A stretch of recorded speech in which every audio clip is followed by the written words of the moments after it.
Welcome to Men and Women Talk, the Mars Venus Show, with your host, Chitty and Rashim.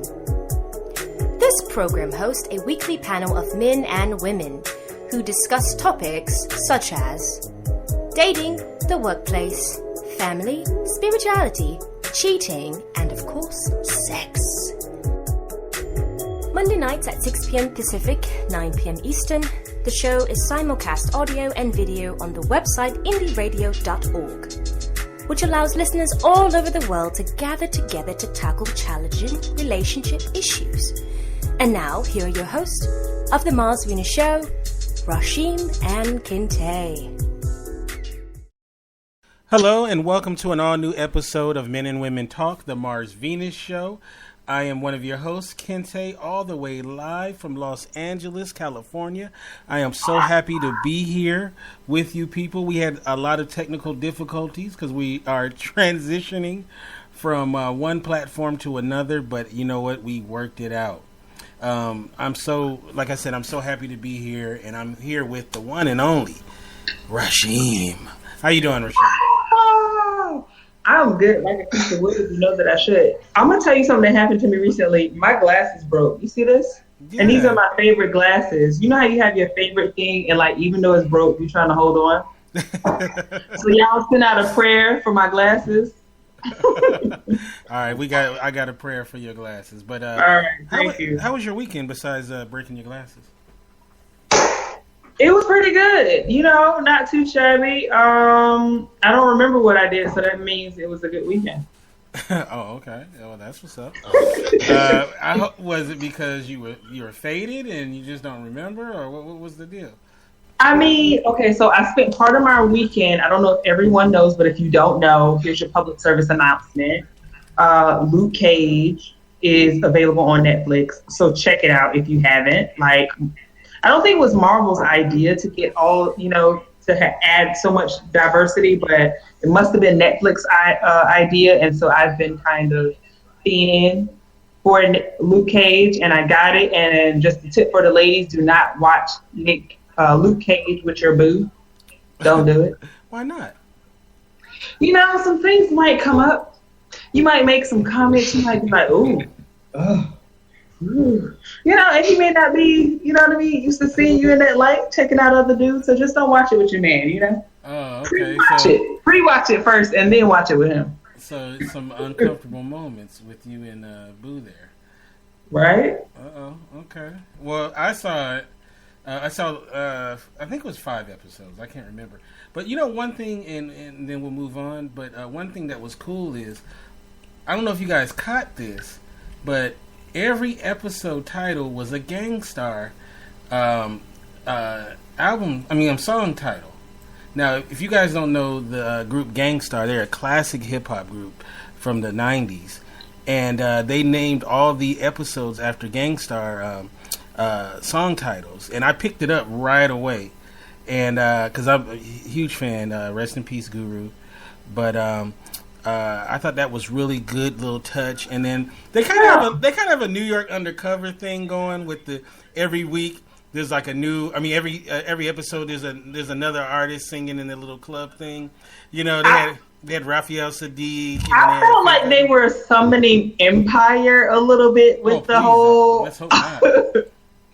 Artist thing, but I did appreciate the soundtrack. I was like, yes. You know what? My boy, Ali Shaheed Muhammad, as well as Adrian Young, are the music supervisors. So, so soundtrack was awesome. Oh, it's amazing. It's amazing. So, check out Luke Cage. Well, I won't get into that. I'll save that for another time. But definitely check it out. It's a black show. It's really black. It's really black, which I was surprised and happy about. Yes. So it's a lot of black folks in it. The music's black. Y'all. I'm black, y'all. Yeah, sorry. It's pretty dope. All right, so I want to introduce my panelists. I'm gonna start off with this brother, man. He's young. He's been on a couple of shows that I've done so far, and I'm just very impressed with what he's been able to accomplish in such a short time. It's the one and only Aaron. How you doing, Aaron? I'm doing fantastic, man. Thanks for having me again. Rasheen, what's up, Queen? What's up, Mr. Wake Up Better? Mr. Wake Up Better. Great name, too. Now, just give a little background on who you are for the audience. Well, by trade, motivational speaker, that is my calling. That's what I really for a living. Now, if you're talking about a day job, I actually what to call it? I'm in finance. I'm in acquisitions, so I buy big businesses for other businesses. So I buy like AT&T and sell it to Coca-Cola. That's pretty much what I do. I just started doing that. 3 months now, and I'm a network marketing professional, full-blown entrepreneur, father, 25-year-old, and just living life. All right, that's what's up, man. And if you are in the New Jersey area and you are hungry and you want to get you a Subway sandwich, this brother got you because he owns a franchise, the Subway franchise, as well as you have a Spanish restaurant as well, right? Yeah, I have not Spanish, it's Mexican. So okay. Mexican restaurant, River and Rail Cantina, a Subway, and a Muya Burger. Also own a candy kiosk and a candy store in Minnesota. Okay, so you can actually take women to the candy shop, for real, that you own. I love it. Really. All right, so this next guy, man, I've known him for quite a while now. He's from Semicore Studios. It's the one and only Joshua. Actually, Joshua is the one that, when we have our moral dilemmas, he's the one that reads the moral dilemmas and does the recording. So how you doing, Joshua? I'm doing, you know what? I'll just be honest real quick. I have been able to breathe for the first time in about a month because that cold or whatever that's been going around, when you have 3 kids, things bounce back and forth, and things just happen to bounce back to me and stick. And I've been sick for about a month, and for the first time, I can breathe, and it feels great. Oh, wow. You know what? I think that makes sense. The last time I talked to you, I didn't know you were going through that. So, man, I'm glad that you are here and that you can breathe, that you ain't dead. I'm surprised myself. So tell people a little bit about yourself and Semicore Studios. Well, I don't like to talk about myself because I never know what to say. But Semicore Studios, on the other hand, it's a podcast and YouTubing. Go to YouTube, Semicore Studios. You can find all our videos, short film, things like that. There's even a little music video there for the Man Who Sold the World student project. Not mine, Kevin's. And it's really good. And right now, the focus has been on a Benscast wrestling podcast. Every Friday night, 10 p.m., live, semicorestudios.com to catch all the info. That reminds me I need to update that website. Now I'll say this. I haven't watched wrestling for a long time. The last time I watched wrestling, the Iron Sheik was the man. So it's been a long time. So a little bit. I know, right? I know, right? I was like the only person who was an Iron Sheik fan. He was like hated. So yeah, wrestling, the male soap opera. So you talk about the up to date wrestling. You don't go old school like me. Well, the Benscast Wrestling Podcast, every Friday night live, 10 p.m., is a recap of everything that's happened during the week, as well as news and opinion. So we'll occasionally take it back, but for the most part, we're talking about what's going on here and now. And if we talk about the past, it's generally about how it reflects on what's going on currently. Okay. Well, thank you so much for being here, and I'm looking forward to hearing your take on stuff tonight. Can I say it? Can I say one last thing, like one last plug? Sure. So, among the other things, you can add author to my list. I am going to be a published author in 2017. I'm so excited. I finally picked the name. It's called Cats and Elevators. It's going to be my first book. It is thanks. It give you a little preview. Of course, it's about my story. And the weird title, Cats and Elevators, are the only two things in this world that I will ever be scared of. Yes, my big ass is afraid of cats. I mean, like, afraid of cats. I will jump in my dad's arm if I see a cat.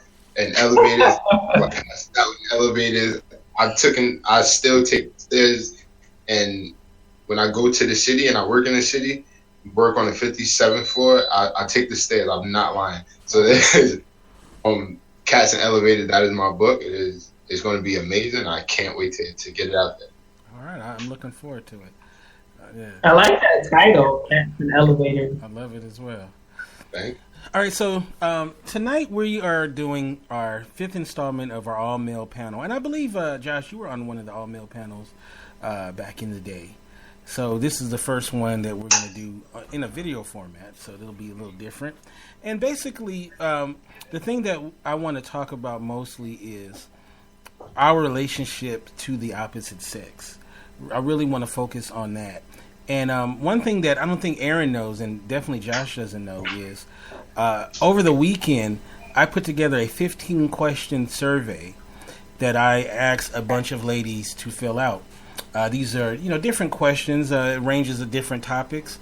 And what I'm going to do is, a little bit later in the show, I'm going to read you the question, and I want you guys to kind of figure out how did the ladies vote, right? What the consensus was. So that'll be a little bit later in the show. Did you take it, Rashid? I didn't. I don't remember seeing that link. And personally, I feel excluded. But because I'm here, I'm going to answer it while we're live, so you get to see my first response. Okay, Steph took it. So it is 40 people took it. So quite a bit of people took it. So that was pretty pleased with it. And the results, some of them you pretty much would guess, and others, kind of surprising, a little bit surprising. All right, so let's get to the show tonight, and I think the first segment I want to start off was when you guys were young lads. Lads, what are we in Scotland? I got to keep it classy, right? I was a young bull. I wasn't a lad. I was a young bull. Okay, we're gonna talk about them young bull days, all right? And I think that I can recall about growing up and when I started being interested in the opposite sex, and the different things you go through emotionally and all of that kind of stuff young. So I think the first thing I want to start off with you, Aaron, is can you remember the first girl you were really interested in? I'm talking about where you actually wanted to step to her. Yeah, I actually can. Oh, look at that smile. I bet you can. It looks like you can. Yeah, I can too. I can. And it's funny. But her name, can I say her name on here? Like, will you get sued if I say it? No. All right, yeah. Her name was Tiffany, right? And this was like kindergarten. Kindergarten. Her mom was real close with my mom, so we used to always go to each other's house. And we have the same birthday, so we used to call each other sisters, brothers and sisters. But in my mind, I'm like, you ain't my goddamn sister. and she was like a tomboy and everything. So we played basketball together, and we was like wrestling and everything. And around that time is when Janet Jackson had a concert, and they put it on TV, right? And I was like a huge Janet Jackson fan, so my little thing stood up a little bit. So she like that movement, and she saw it, and she was like, "What is that?" And she poked it. I was like, "Oh man, I'm in love with her." That was like my big. Well, so did you guys become an item And what age are we talking? Nah, we're actually really good friends. It's actually gay right now, so we're just really good friends. Oh, okay. All right. So same question, Josh. Can you think about the first girl that you were really truly interested in and you wanted to step to? Yeah. Mm-hmm. Yeah, I do. All right, tell us about it. Was well, for me, her name was Amanda, and we used to hang out all the time. Just kids playing, the things kids do. We lived near each other, so we spent a lot of time playing in the not quite woods, but you know how there are sometimes trees between apartment complexes, and you just find yourself meandering about there, playing around. And, this is going to be very telling about how the rest of my romantic life ended up. But she did ask me one time, point blank, if I liked her. And this was, I guess, about 6th grade, 7th grade, something like that. And I looked her square in the eye and I said, "No, I don't know what you're talking about." And that's pretty much the rest of my romantic history. Why'd you say that, Josh? Why didn't you tell her that you liked her? Because 1, I was chicken, and 2, I was really chicken. 3, military brat. We were about to move anyway. Oh, okay. It's one of those things. So you didn't want to break her heart when you had to move, right? Is that what it really was? And I didn't want to break my heart either. If you said, well, that is just absolutely awful. Josh is like, let's keep it real. Oh, man. But I was actually thinking about it earlier today, so it's weird you ask about that. See, I've been in your head, man. I've been in your head. When I was coming up, I did have older brothers, and then also I had older cousins as well, and of course your friends, right? I don't know. You guys had I don't think you have, Josh, right? You don't have a brother. No. Okay. What about you, Aaron? Yes, I have a brother. Now, who did you get your who gave you game, or did anybody give you game? We'll start with you, Aaron. Where'd you get your game from? Honestly, I got my game from my grandfather. Like, my grandfather would always tell me what to say. Even when I was real young, he would always tell me what to say, what to do, how to act. And that's where the whole, I don't know how to say it, the cocky side of me, that's where it comes from. It's like, he was always the guy up top, and he always talked different from everybody else. So I always used to say things he said, and it used to work. So I just kept doing it. So my grandfather, he acted the same way. So, and then once I really found out about our history and where we come from and everything like that, that just went another level. I mean, yeah, my grandfather. Okay, so you got game for your grandfather. What about you, Josh? Did you have an older male in your life that told you about women, or did you have to just figure it out on your own? I watched a lot of Nick at Night. you got it from Nick at Night. Gosh. Come on. Really? Okay. That might be true. What did you learn about women from Nick at Night, Josh? Well, it's the age-old story of you treat someone right, and you live happily ever after. But that's not always the case in reality, apparently. No, it's not.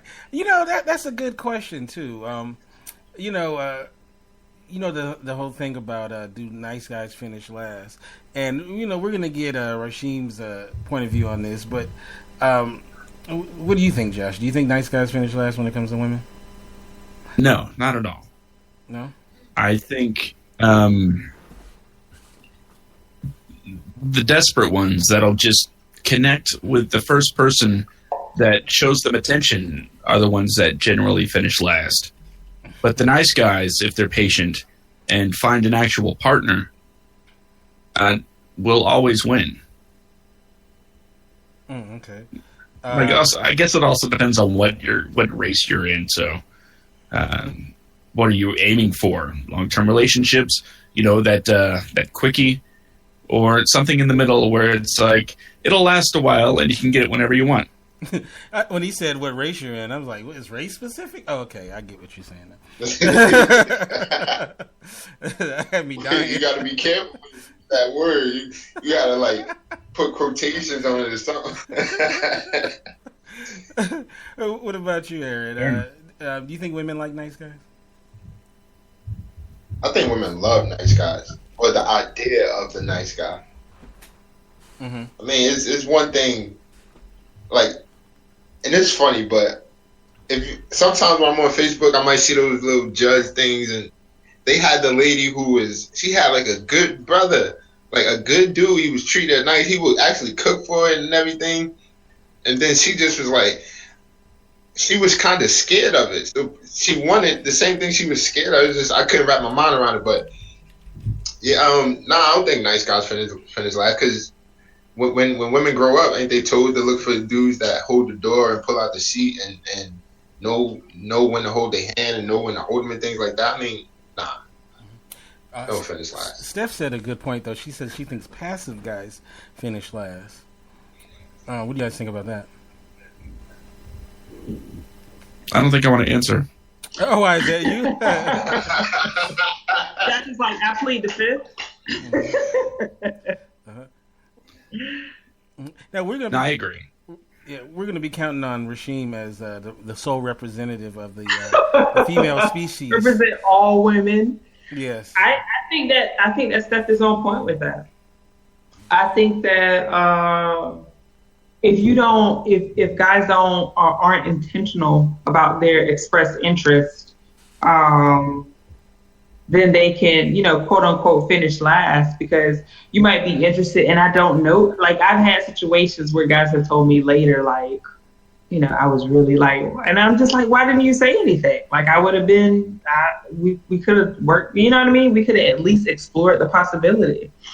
But I think that if guys are so passive that they don't even express an interest, it's like, I can't, you know what I mean? I can't do a whole lot with that. And especially with the society that we live in, wherein it's set up for the expectation is that the man is going to initiate his interest and the women just kind of make themselves available, depending upon that express interest. It's like, you got to let me know if you're interested.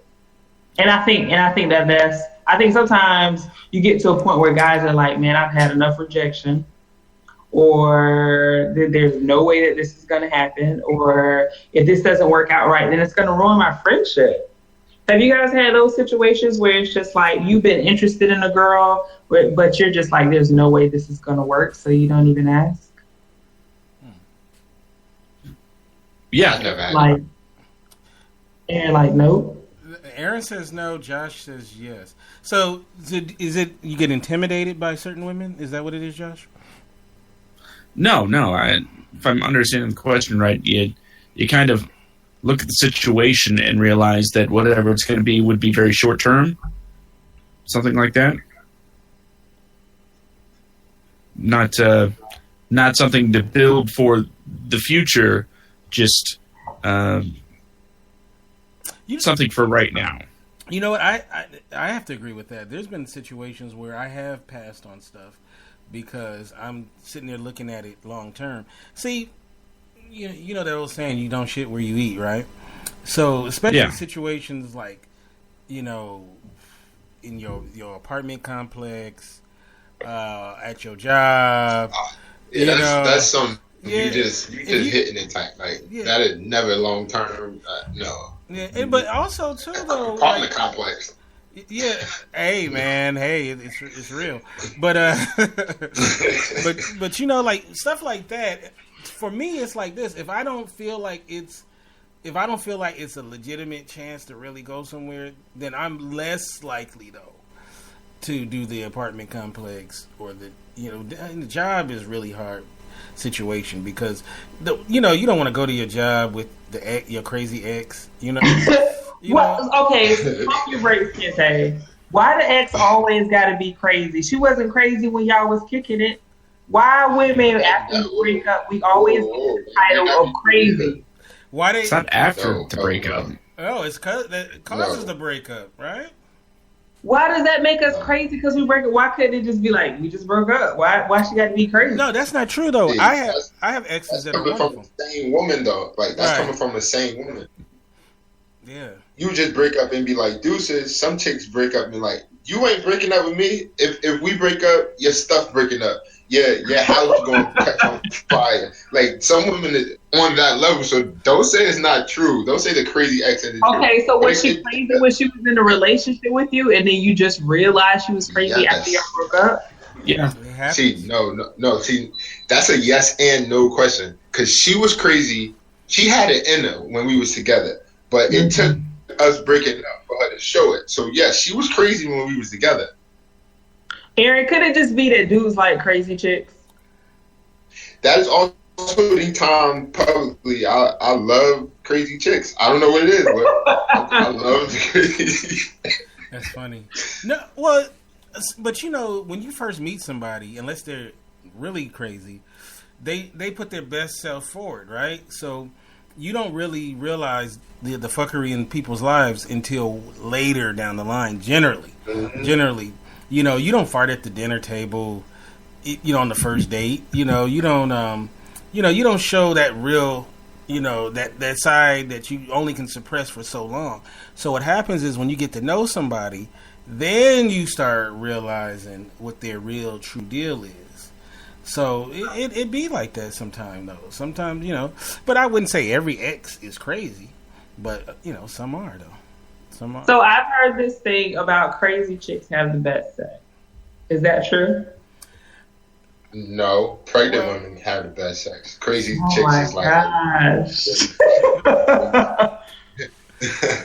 I don't know about the pregnant woman situation. Maybe you and Josh can speak on that one, but I don't know. Manic sex is pretty awesome. So manic. What is that? Tell me about what is that, Kente? When someone is manic, it adds a little fire to the situation. So unfortunately, mania. Yeah, but then here's the problem though. Manic sex might be great, but just chilling with a manic person is not cool. So, everything else with a manic person is not cool. Just the sex part can be cool. Can we also say that the level of crazy? Because I don't want to be around no manic, but that sounds like that's a level of crazy that's like, nah, you gotta go. It is, yeah, it is, but it's pretty cool. I was told that they're more. My homeboy was like, they're just more passionate, and that's what makes it better. Well, if you're really good, you don't have to be sane. People will put up with a lot of doo doo. It's so interesting the trade-offs that guys make. Women make them. He's mentally unbalanced, but man. Wait a minute, women do it too. Women do it too. I'm not going there. I'm not going there. If you hit it right, she slob, but I can't. Wait a minute. If you hit it right, you can push her down the flight of stairs. So women do that too. So you talk about what is that Harley Quinn type chick? That might be a little extra. Joshua, you ever dated a crazy girl? I'm still waiting to date someone that's not. I hear you, man. So are you just attracted to crazy women, Josh? Well, it's not like they were like that when I met them. I'm now starting to think maybe it was me. So you might have turned them crazy. Could be. No. We ain't turn them crazy. I'm telling you, we didn't turn them crazy. It just took a while, like the honeymoon stage to go away. Yeah. It's like you ain't crazy, or you don't act crazy, or you start taking your medicine, and then once we get married, or once we finally say we in a relationship, you just stop taking your medicine, and then all hell breaks loose. Now you was crazy when I met you. Matter of fact, I should have asked your ex-boyfriend, Like, give me a rundown on what to say, what not to say, like how to handle this situation. Because some chicks really, like, you ever had that one chick where you just talking to her and you just think like, did she really just say that crazy shit? Oh yeah, most definitely, most definitely. You know, a lot of times though, this will happen too. You'll meet a woman, and she'll tell you about how bad her last boyfriend was.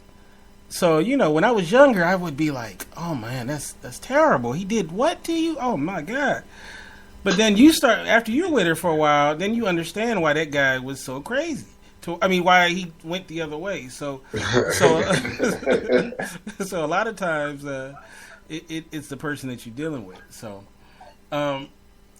now I said on this show before that I've never looked for a woman. I've never like consciously looked for a woman. Like, they always fall from on high or whatever, right? So I wonder, is that the same for you? Have you ever like looked for a girl, or do you just meet them? I'll start with you, Aaron. What do you really mean? Look for them, like go outside and like look for them? Some people go on dating websites. Some people will go to like a singles thing. Some people will do that kind of stuff. That's happening. Right? So, yeah, right. You just meet. What about you? Like, go ahead. I'm dating, if that's what you're asking. Like, I'm dating women right now, but looking for women, I'm not going to be on Facebook saying I'm single and ready to meet. That's not me. I'm not going to be on Meetup, Match, Let's Get Hitched. Like, I don't even know if that's real, but I'm not going to be on that.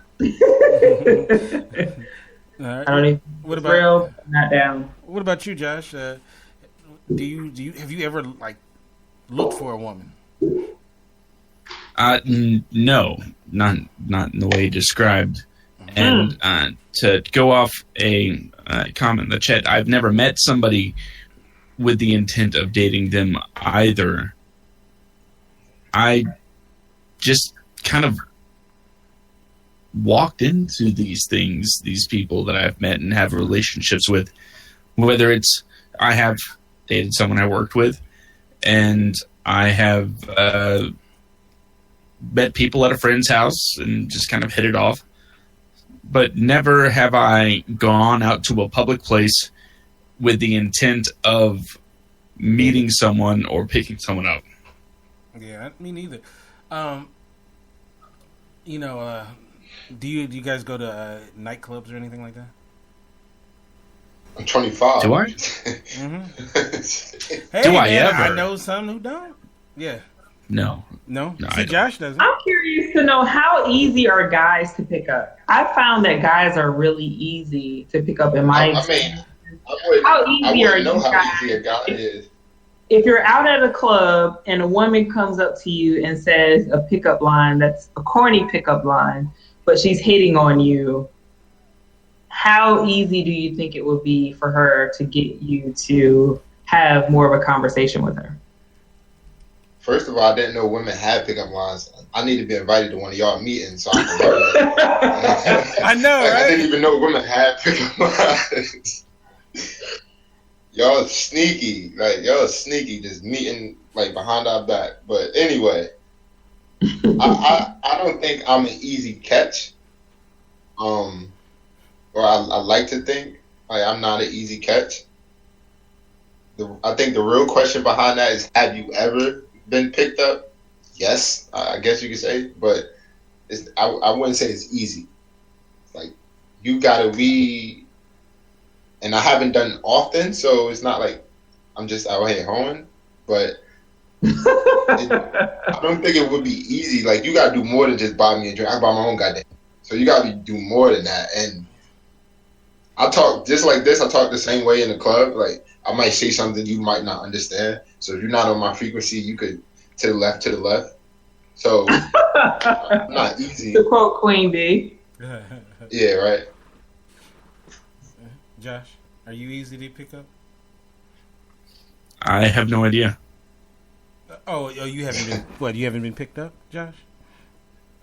Not as far as I know. I mean, first of all, if I'm somewhere, I'm generally somewhere for a reason. Mm-hmm. And whatever that reason may be, I'm generally focused on that reason. Hmm. If somebody wants to come up and have a conversation, my mind just doesn't go to that place of, okay, here we go.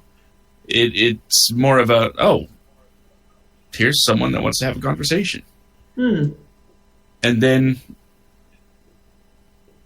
it's done. How do you respond to when people are flirting with you, Josh? Do you just kind of like, I'm not here for that. I'm at the football game to watch the football game. I'm not interested in your flirtiness. I find out about flirtiness afterwards. If I'm with like a friend, they say, dude, she was totally flirting with you. I'm like, what? No. Mm-hmm. Really? You're like, What? I can't believe it, huh? What's wrong with her? What's wrong with her? That's too funny. That is hilarious. Oh man. Are you put off by women that are very forward when they come at you? We'll start with you, Aaron. Nope. Because you know, I'm. Mhm. Go ahead, Kenta. I'm just saying, a lot of guys, they don't know how to act when a woman comes at you like, "Hey, this is what I want." I mean, it's different levels. Because if she likes Steph, then I might back off. Because Steph, and she know what I'm talking about, she just come up and grab it like, oh, that's when I'm like, help. But like, if she that forward, Steph say no, WTF? She like, how? I remember you saying that stuff.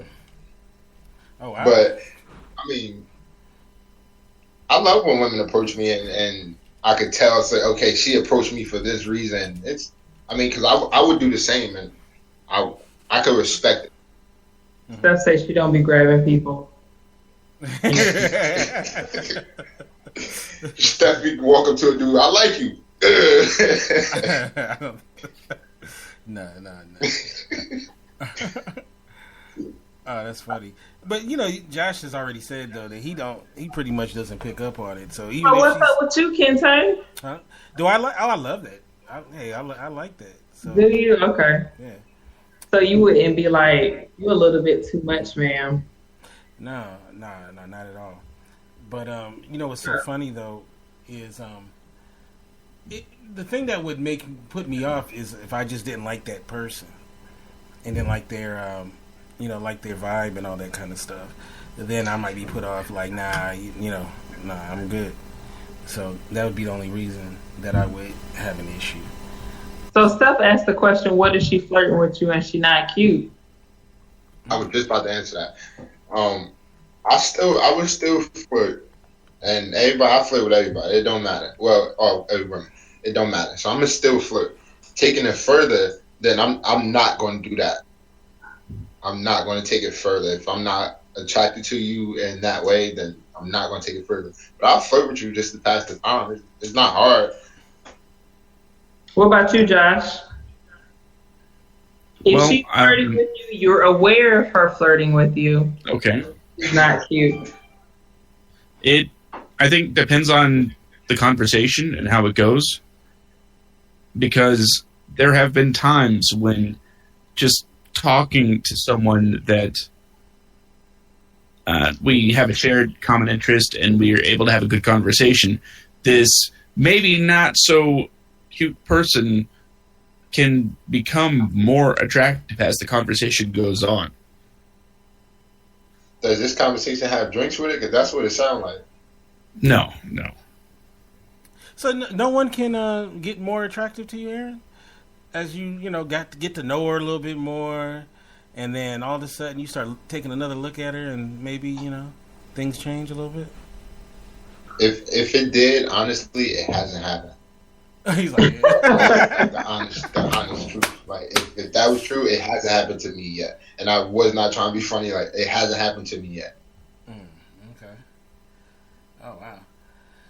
All right. So let me do this. I'm going to reset the show. You are listening to Men and Women Talk, the Mars Venus Show, with your host Kente and Rashim. We're doing our all-male panel with both Aaron as our guest and Josh, and we are talking about men and their relationship to the opposite sex. In a few, we will be going over our women's survey that we put out there, and we're going to go over our answers or the answers that were given. It should be real interesting. All right, so now let's talk about actually being in a relationship. Now, both you and Josh both have children, right? And you guys both are single parents. So I don't have any children, so I can't relate on this level. But when you are with somebody who's you think potentially there's something there. What are some of the things that we'll start with you, Aaron? What are some of the things that you are looking for? I would say in a mate. You have one child, right? Yes, I have one daughter. Right. So, are you looking for someone to? Are you looking at how they potentially would be a mother? Are you looking? I mean, what are some of the things that you're looking for? It has changed recently, and that's just because of growth. Actually. Because before I was just like, I don't want anybody with kids and that, but since now that I have a daughter, it's like, yes, I'm looking for like, if you have a child, how do you raise your child? How does your child talk if they're of talking age? How do you keep a house? Oh. How do you keep your car? Mm-hmm. Can you watch things like that? It's like pretty much mothering things is more that I'm looking for, not so much. So you could turn up and you could do the whipping aid, like not young things. I'm trying to put that to the side. I'm looking for more of a more mature person, not older. I'm just looking for a more mature person. Hilarious. Hey, older women they might be the way. See, wait, I had to put that out there. I know I described all that. I'm just saying I'm looking for more of a mature person, someone that's going to challenge me to grow and my child. And you said how I keep my car, and feed her and things like that. So how you keep your car? If a woman's car is messy, how you do anything is how you do everything. So if all I saw was your car, I know what the house looked like. Hey, maybe I should have been looking at the car more. I got to think about it. Messy car, messy woman. No, I'm just playing. All right, what about you, Josh? What are some of the things you're looking for? Because you got a tribe there. What do you got, like 4 or 5 kids? 7. You got a gym class. What the fuck? You ain't got no 7 kids. Okay, 3. I have 3 beautiful girls. What am I looking for? Mm-hmm. I'm not. You're not looking for somebody, or you don't? No. I mean, technically, I'm still married. So, my mind is not in that frame of space. It's been 2 years actually, and I just still haven't been able to find myself to get into that mindset of, okay, what am I looking for? And the answer is always nothing. I'm not looking for anything. If I'm not working, I'm at home with the kids. And you have custody, right, of your kids, right? Yes. Mm-hmm. So you've been separated from your wife for 2 years now. Yes. Okay, and so you're not ready to move on then. Well, I wouldn't say it's anything about moving on, because that kind of implies that there's some sort of attachment to the relationship that I'm trying to hang on to, and that's absolutely not the case. I just have this weird sense of this principle where I made a vow, and until it's declared null and void, I don't feel comfortable doing anything else, Oh, wow, that's impressive. Because I'd have been different. I'd have been different. I'll say that. I'd have been different. So I guess I give you props on that one because, man, yeah, it's been 2 years. I think you'll be all right. But you know, you got to do what makes you comfortable. You got to do what makes you comfortable. All right. Wow. Are you working on like that's something that's in the process, right, Josh? Is that what I'm? Paperwork's been going for 2 years. Yeah. So I don't know what the deal is. So it's just taking forever. Wait a minute. So when it's official, are you going to just be like a whore? No, absolutely not. Because I am the role model for my kids. You know, I want them to stand by their convictions and principles, and I don't want to have to say, "Do as I say, not as I do." I want them to see me doing right, so they will do right. Well, that's definitely commendable. But I wasn't saying being a whore in front of the kids. I'm talking about being a low key hoe. I was just thinking that. A low key hoe. You know, like yeah, I'm going to work, but you know, you going to something else. But I just don't want to fall into the hypocrisy that I would if I said, you know, girls, sleeping around's not a really great idea, especially in this day and age full of so many STDs and whatnot. While I'm like going banging everything that moves, you know? And, well, not that I would ever actually do that anyway. But you get what I'm saying, right? Well, I mean, I get what you're saying, Josh. Yeah. Thank you. Yeah, I give you. I'm a weirdo. I give you credit. You got more willpower than most of us. With that. I think I would have Like, a hard time with it too. Go ahead, Aaron. I was gonna say when I first found out I was a father, like I was on that same thing, right? And then like reality kind of kicked in. It's like, oh, she doesn't live with you. Like my daughter doesn't live here. But his daughter, that's what I'm saying. Is like that's why I get it. But I was on the same thing. Like, yeah, I'm not gonna be sleeping around. I gotta really be the example. Then I got lonely, and it's like she ain't gonna know about this one. Dude, what you expect me to do? Oh wow. Yeah, but you know, so. Yeah, I give you props for that because a lot of, especially men too, they don't do that. You know, they're free like Mandela. They out there and doing their thing. So yeah, that's true. So I give you a lot of props there, Josh. Definitely. So, but eventually though, you will be looking for a mate. So that's coming. But I keep hearing that. Sorry. So at some point you're gonna have to figure out what it is you're gonna be looking for because you know you seem like the kind of person I wouldn't be shocked if you once you are divorced that you're gonna probably get married probably soon afterwards or something like that. I don't think you're gonna be out there in the streets. You seem like the kind of guy that like you know want to be married like that. I don't have any personal affectation for being married, especially if things go south. It's a very long process and you lose stuff. So I don't know. If anything, with gun to my head, forced to answer this question about what I would be looking for, I think it would just be someone that could talk about stuff. But, you know, stuff that I like, common interests. I think maybe too old to just be with someone for their appearance or anything like that. I've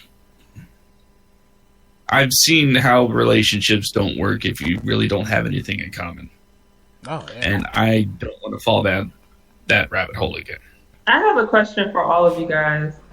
What is y'all's deal breaker in terms of dating or relationships? What is the thing? It was just like, if this, like, I can't deal with this. Like, I can't be with a chick who has 15 kids, or I can't, like, if she smokes, or I can't if blah, blah, blah. What is y'all's relationship deal breakers? Or before even getting into relationships where it's just like, I can't be with a chick who is a Republican, or I can't be with a chick who isn't Christian, or whatever. Like, what is y'all's deal breakers? She can't use crack. So, That's probably a good one to have. Not that I'm judging, right? But, I just don't want. I don't want my Xbox to be missing. Crack is whack. Yeah, I don't want my Xbox to be missing. So when I come back to the crib, that reminds me. Going out, what is going out there in Cali where that's the bar that you do crack. Yeah, no crack. So. Mine is, thank you, Kente, for reminding me of what mine is. It's, for sure, can't be an Xbox player. Can't be an Xbox player? Really? Why is that, Josh? This is a PlayStation family. Thank you. A family that PlayStations together stays together. Exactly. I don't know, man. Them Microsoft hotties are pretty dope. If on Xbox Live, man, I don't know. You're wrong. Because they got a little more money because they got to pay for it. So I'm just saying. What is it for you, Aaron? What's one of your non-negotiables? One of my non-negotiables? Like, you want like a funny one or just like a real one? Like, Whichever one. What are you in the mood for? All right, well, a non-negotiable. I can't keep myself better than you. How you keep yourself. Like, I can't. If we can't go to the nail salon together, or if you don't go at all, it's like that's out. Like, so you like more high maintenance? No, not high maintenance. It's okay. Clean. Like I can't take women with bad feet and jacked up eyebrows and grease under their nails and just look there. I really can't take that. It's like so that's a little bit beyond clean, because you could be clean and then your eyebrows just grow in however they grow in. So you want clean but a little bit of manicuring of her appearance. Wait, hold on, time out. Why do I have to be metrosexual? That doesn't make me metrosexual. I don't like tight clothes. Why is keeping my nails than metrosexual? I'm not sure that's what somebody in the chat said, but what I'm asking you is, in terms of clean, you want not just clean, you want a little bit beyond clean. You want her to be manicured, so to speak, like eyebrows. Well cut, yeah. Okay. Ari asks, is it bad to take a don't put all your eggs in one basket kind of attitude when dating? So I think she means trade-offs. Like no, I think what she means is like dating only one person, maybe to date multiple people. If I'm wrong, correct me. Is that what you're asking, Ari? Harry? Sorry. Date multiples and date often. Oh, hilarious. I mean, if you're just dating, I mean, I agree with Steph. If all that's going down is we're just going on a date, it's like going shopping.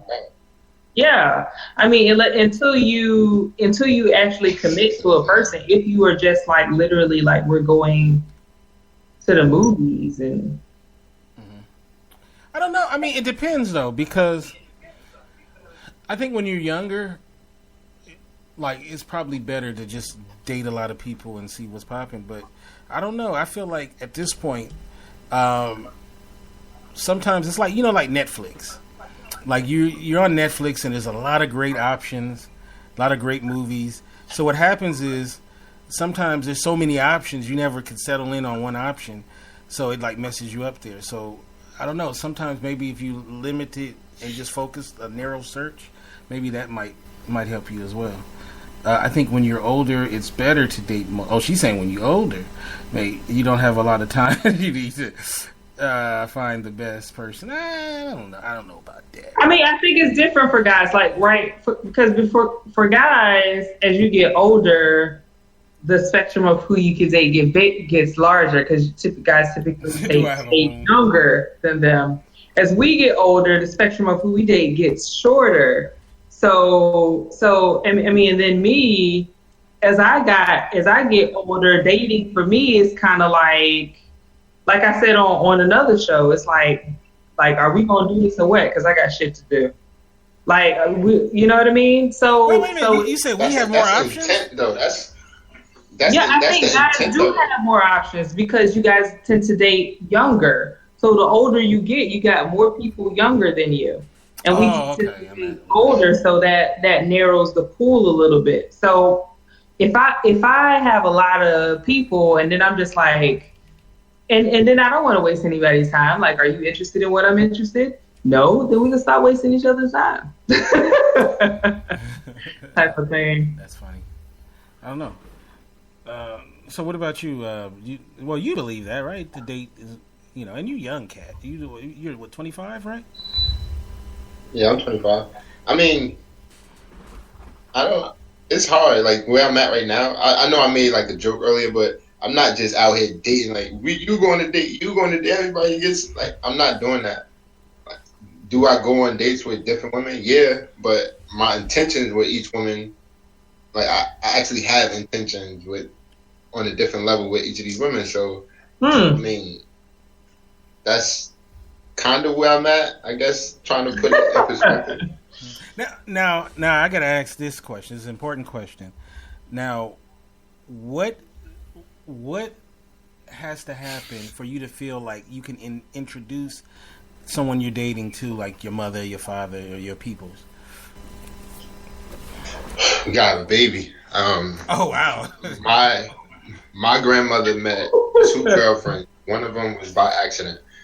That is it. My dad, till this day, has only met 2 girlfriends. All my sisters, they've only met 2, like the same 2 girls, and one of them they have to meet because that's the only way they're gonna get to see their niece. Like I'm not a big believer in just introducing people to your family. It's like, nah, I don't want you to see my family. I don't want you to see none of that. That's something you got to earn. As do I. I don't just want to wake up one day and your mother walk down the hallways like, oh, hey, you with my daughter? Nah, I'm not with that. Like that is, you got to earn that. What about you, Josh?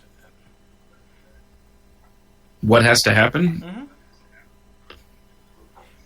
I think I haven't a clue. I agree with what was just said, that there has to be something there, especially when it comes to family and introductions, because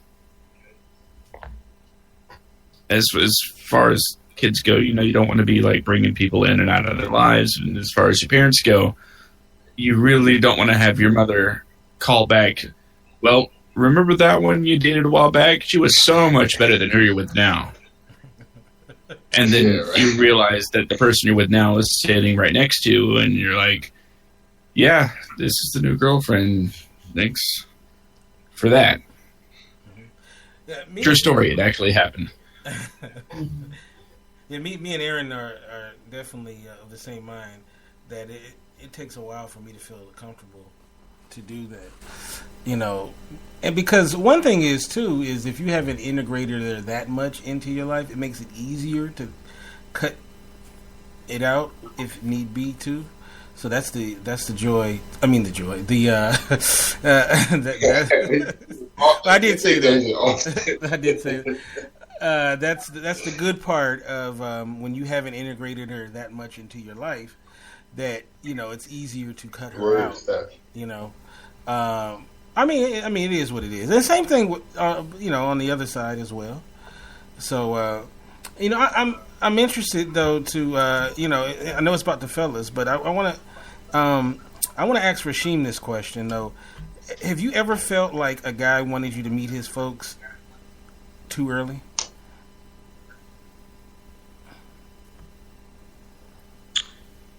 So the reason why that's only a little bit of a challenge is because guys that I typically end up in a relationship with are guys that were my friends. Oh. So I met their parents as we were homies. I don't think I've ever been with anybody in a relationship. Maybe one person that I wasn't friends with for a while first. You know, you really shouldn't say that, Rasheem. Why is that? Because you're putting out there that the pathway to your heart is be my homie first. I just like friendships. I feel like good relationships are like friendships on fire. Like I need to be able to just sit with you in silence or watch a silly movie or you know what I mean, or call you about random stuff and say blah blah blah just happened and you just totally get me. Those are the relationships that for me end up into like meaningful relationships.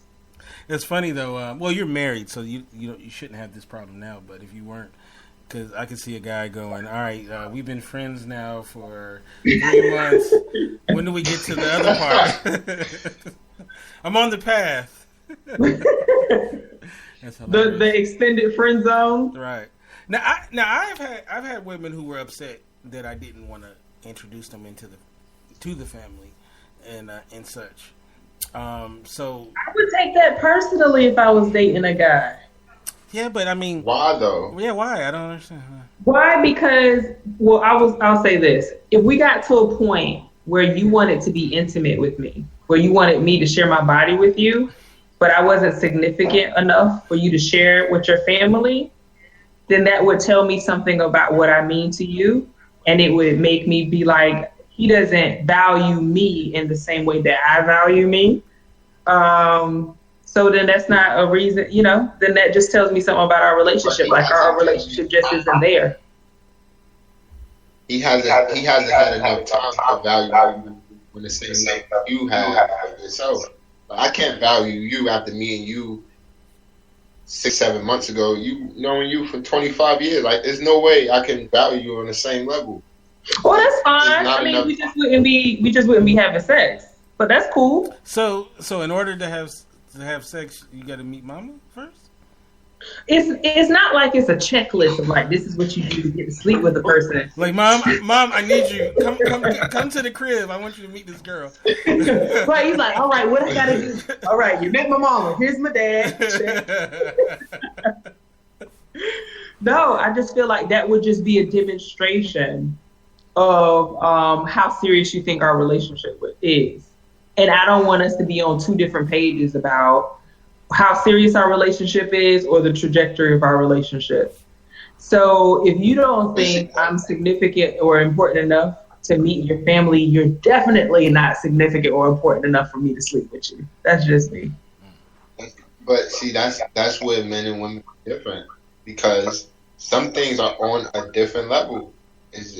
That's just the God honest truth. Like, we in an intimate relationship, that doesn't mean I'm ready to introduce you to my daughter. Oh, that could be fine. I mean, like I said, that could be perfectly fine. Like, and I think there's people who do that. Like, I think there's people who probably, they never have to do that. I'm just saying for me, and it's not a checklist. It's just one of those things that would show me that you're just not that into me. I don't know about that. And I'm saying it doesn't mean I can't see how it can mean that, because eventually, as we both grow as people together, eventually you'll get there. But that's fine, and eventually you'll get the goodies. Or what if you FaceTime with mama? FaceTime. We're trying to find all these loopholes. Come to find out weeks later, that wasn't even your mama. That was some lady you paid on the street. Shit, that find loopholes. Why can't I? Right? Be like, all right, you gonna meet her right now? Let me pull her up on the phone. So we can get this going. We can get this popping.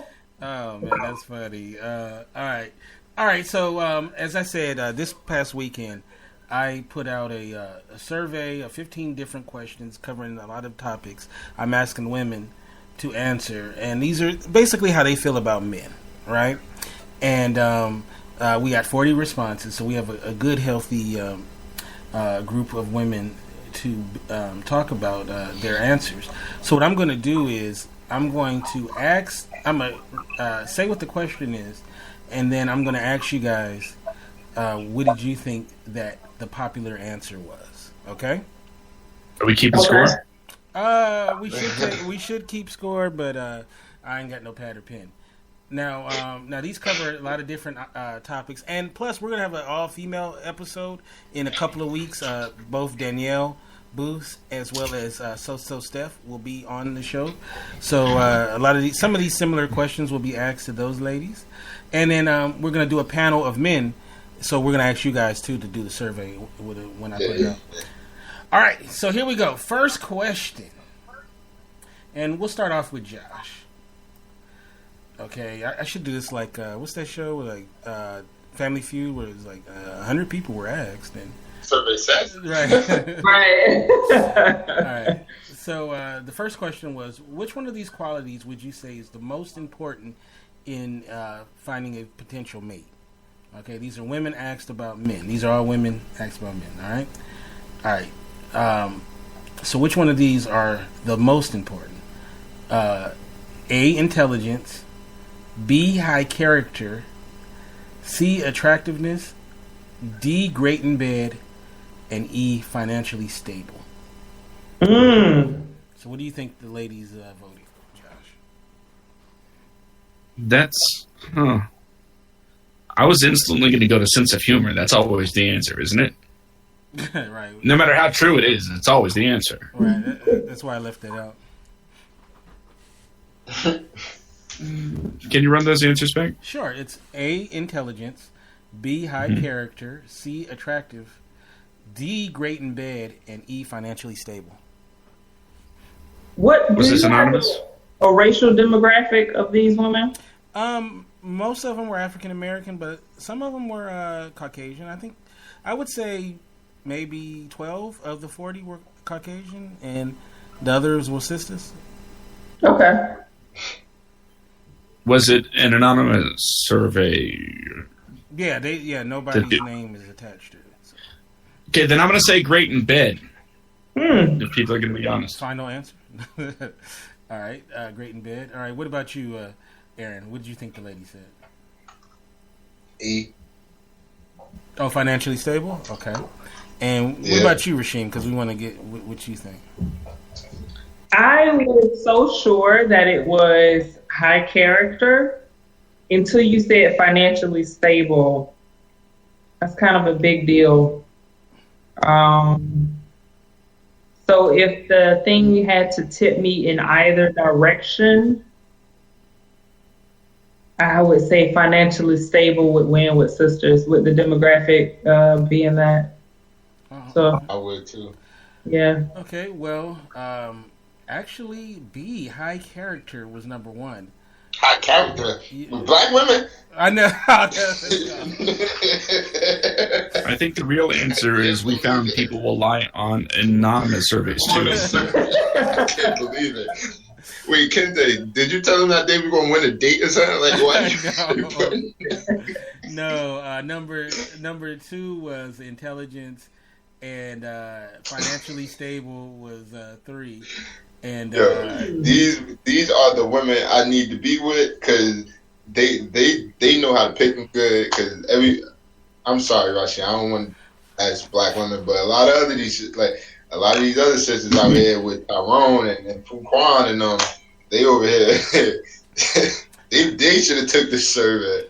Well, I don't know about them sisters, but the ones that we asked, I could see them saying that at least.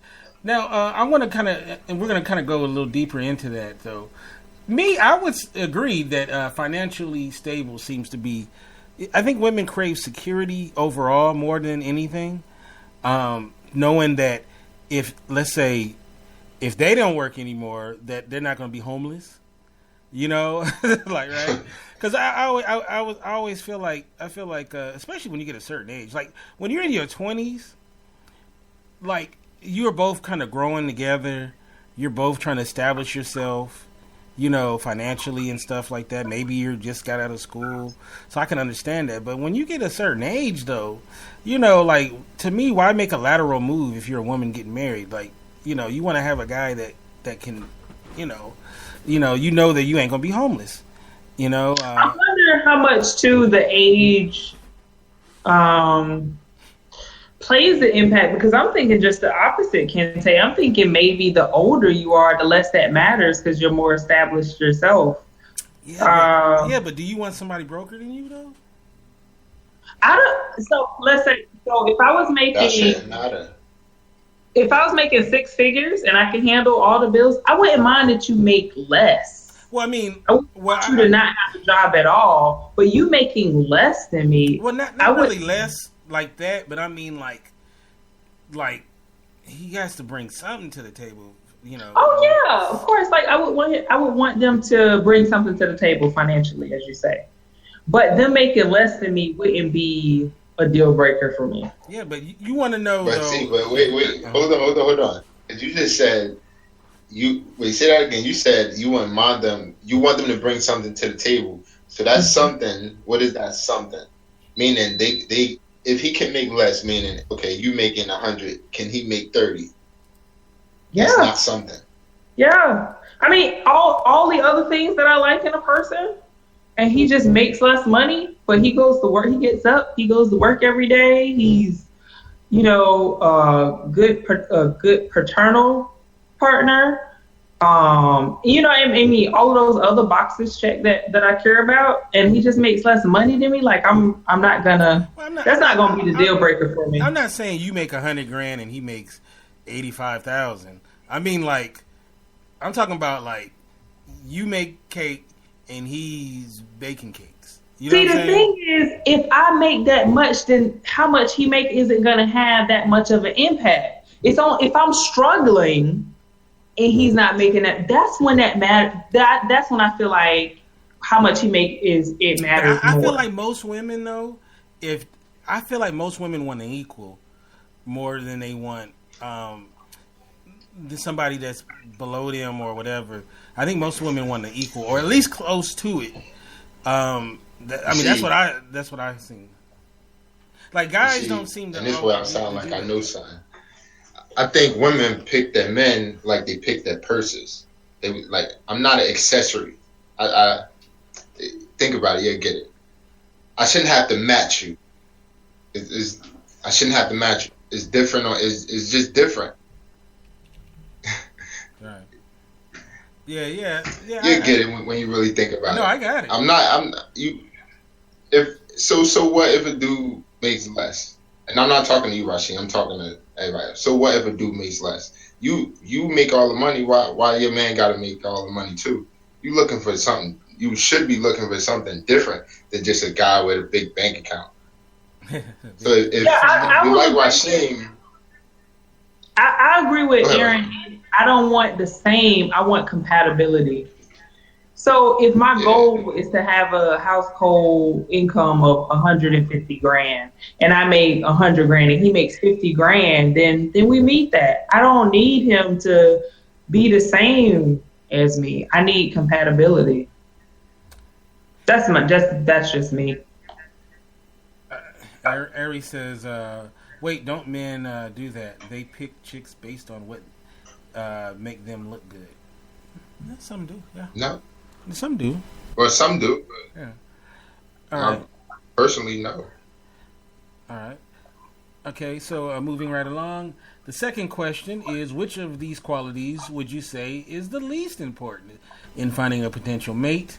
Once again, the same questions. Answers. A, intelligence. B, high character. C, attractiveness. D, great in bed. And E, financially stable. So, we're going to start off with you, Aaron. What do you think they said was the least important?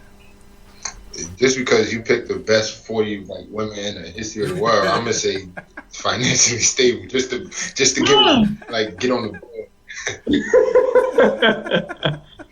Just to get on the board. What about you, Josh? You know what? I feel so embarrassed about the last question. I'm just going to let it ride. Great in bed. Okay. And what about you, Rasheem? C. That's great in bed, right? Rasheem is right. No, it's attractive. That got 45% of the vote is attractiveness. They said that was the least. They said second was financially stable was the least, which is very surprising. And then they said great in bed was third least important. And it says intelligence was fourth. And then, okay, so I don't know, man. Look at Steph. Huh? My baby daddy. Steph said I'm laughing at what she said. Hilarious. So attractive, they said, is the least important. Okay, well, we'll see. Yeah, I'm not surprised by that. Okay, now, so the rest of the questions are all yes and no. So only two options, all right? Okay, so question number 3. Is it important that a potential mate have to share your views on religion? Okay, so once again, is it important that your potential mate have to share your same views on religion? So it's yes or no. So we'll start off with you, Josh. What do you think women said? I think women said yes. Okay. What about you, Aaron? I think they said yes. And Rasheem? I think they said yes. Okay. It was very narrow margin, but 52% of the ladies said yes, that it's very important that they share the same views. Somebody even wrote a comment, possibly can't be judgmental, must be flexible in giving choices to kids, not one option for faith. Well, I guess so. With that, and okay, so let me ask you this. Let me ask you this question, right? I'm gonna ask the guys this question too.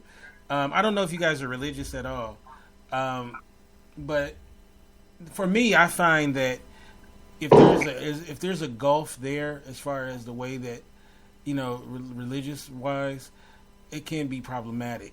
Especially if you guys have completely different views on religion.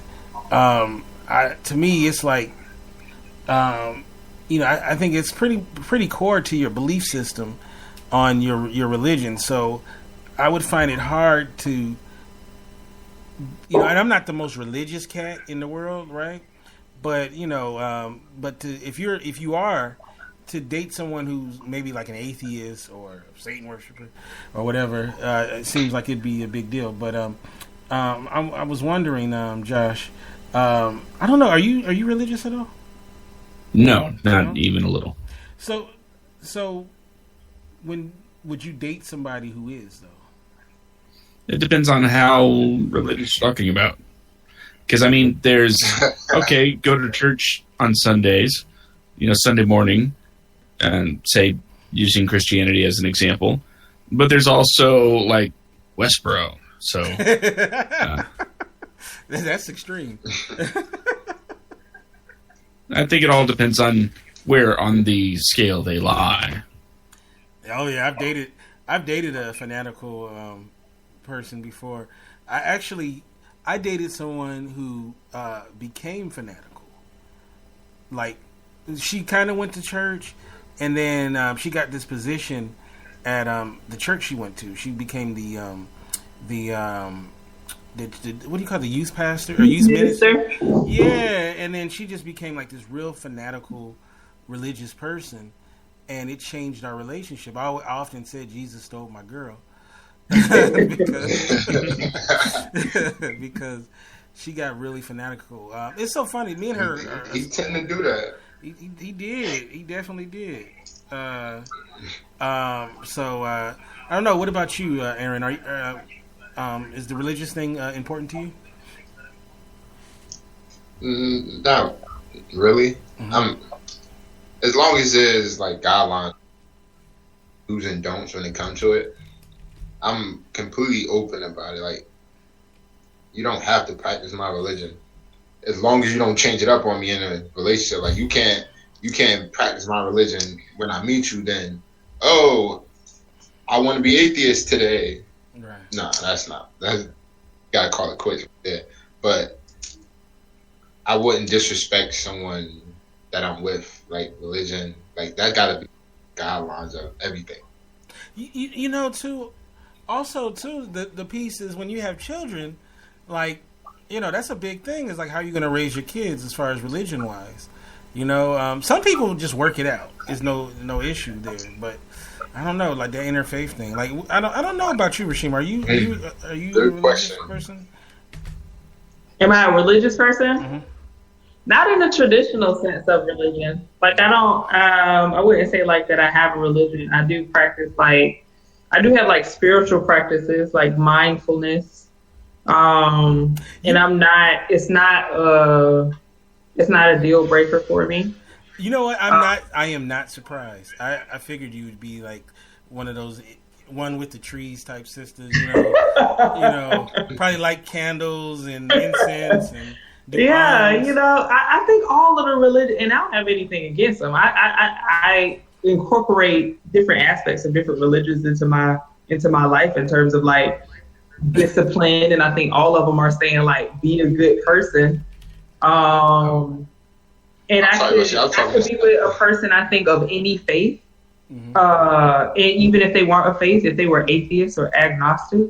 I think really what I would be looking for is somebody who holds my core values.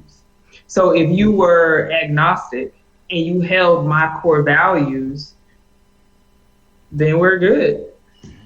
Steph wants to know, could we be with a devil worshiper? The answer is absolutely no. No. Going to hell can be sexually going to hell could be sexually transmitted. So so devil now, worship. are you talking someone that worships the devil or someone that practices Satanism? Oh, I don't even know. The combination of both. Well, they're two different things. All right, you sound like an expert.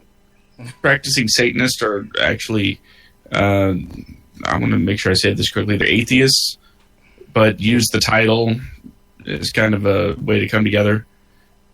And of course, someone that worships Satan worships Satan. You know, so, I wonder though, and you probably think I'm weird, but you know how like when you're having sex and a woman's screaming out the Lord, does a Satan worshiper, does she like yell out Lucifer when you doing her?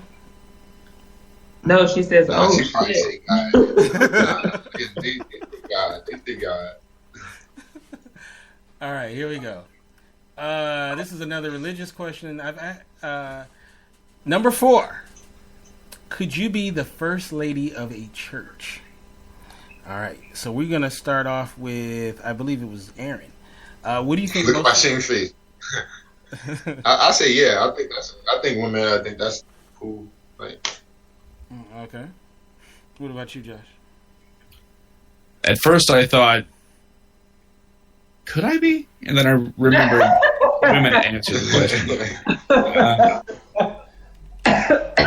I say no. Okay. I say no too. That's too much pressure.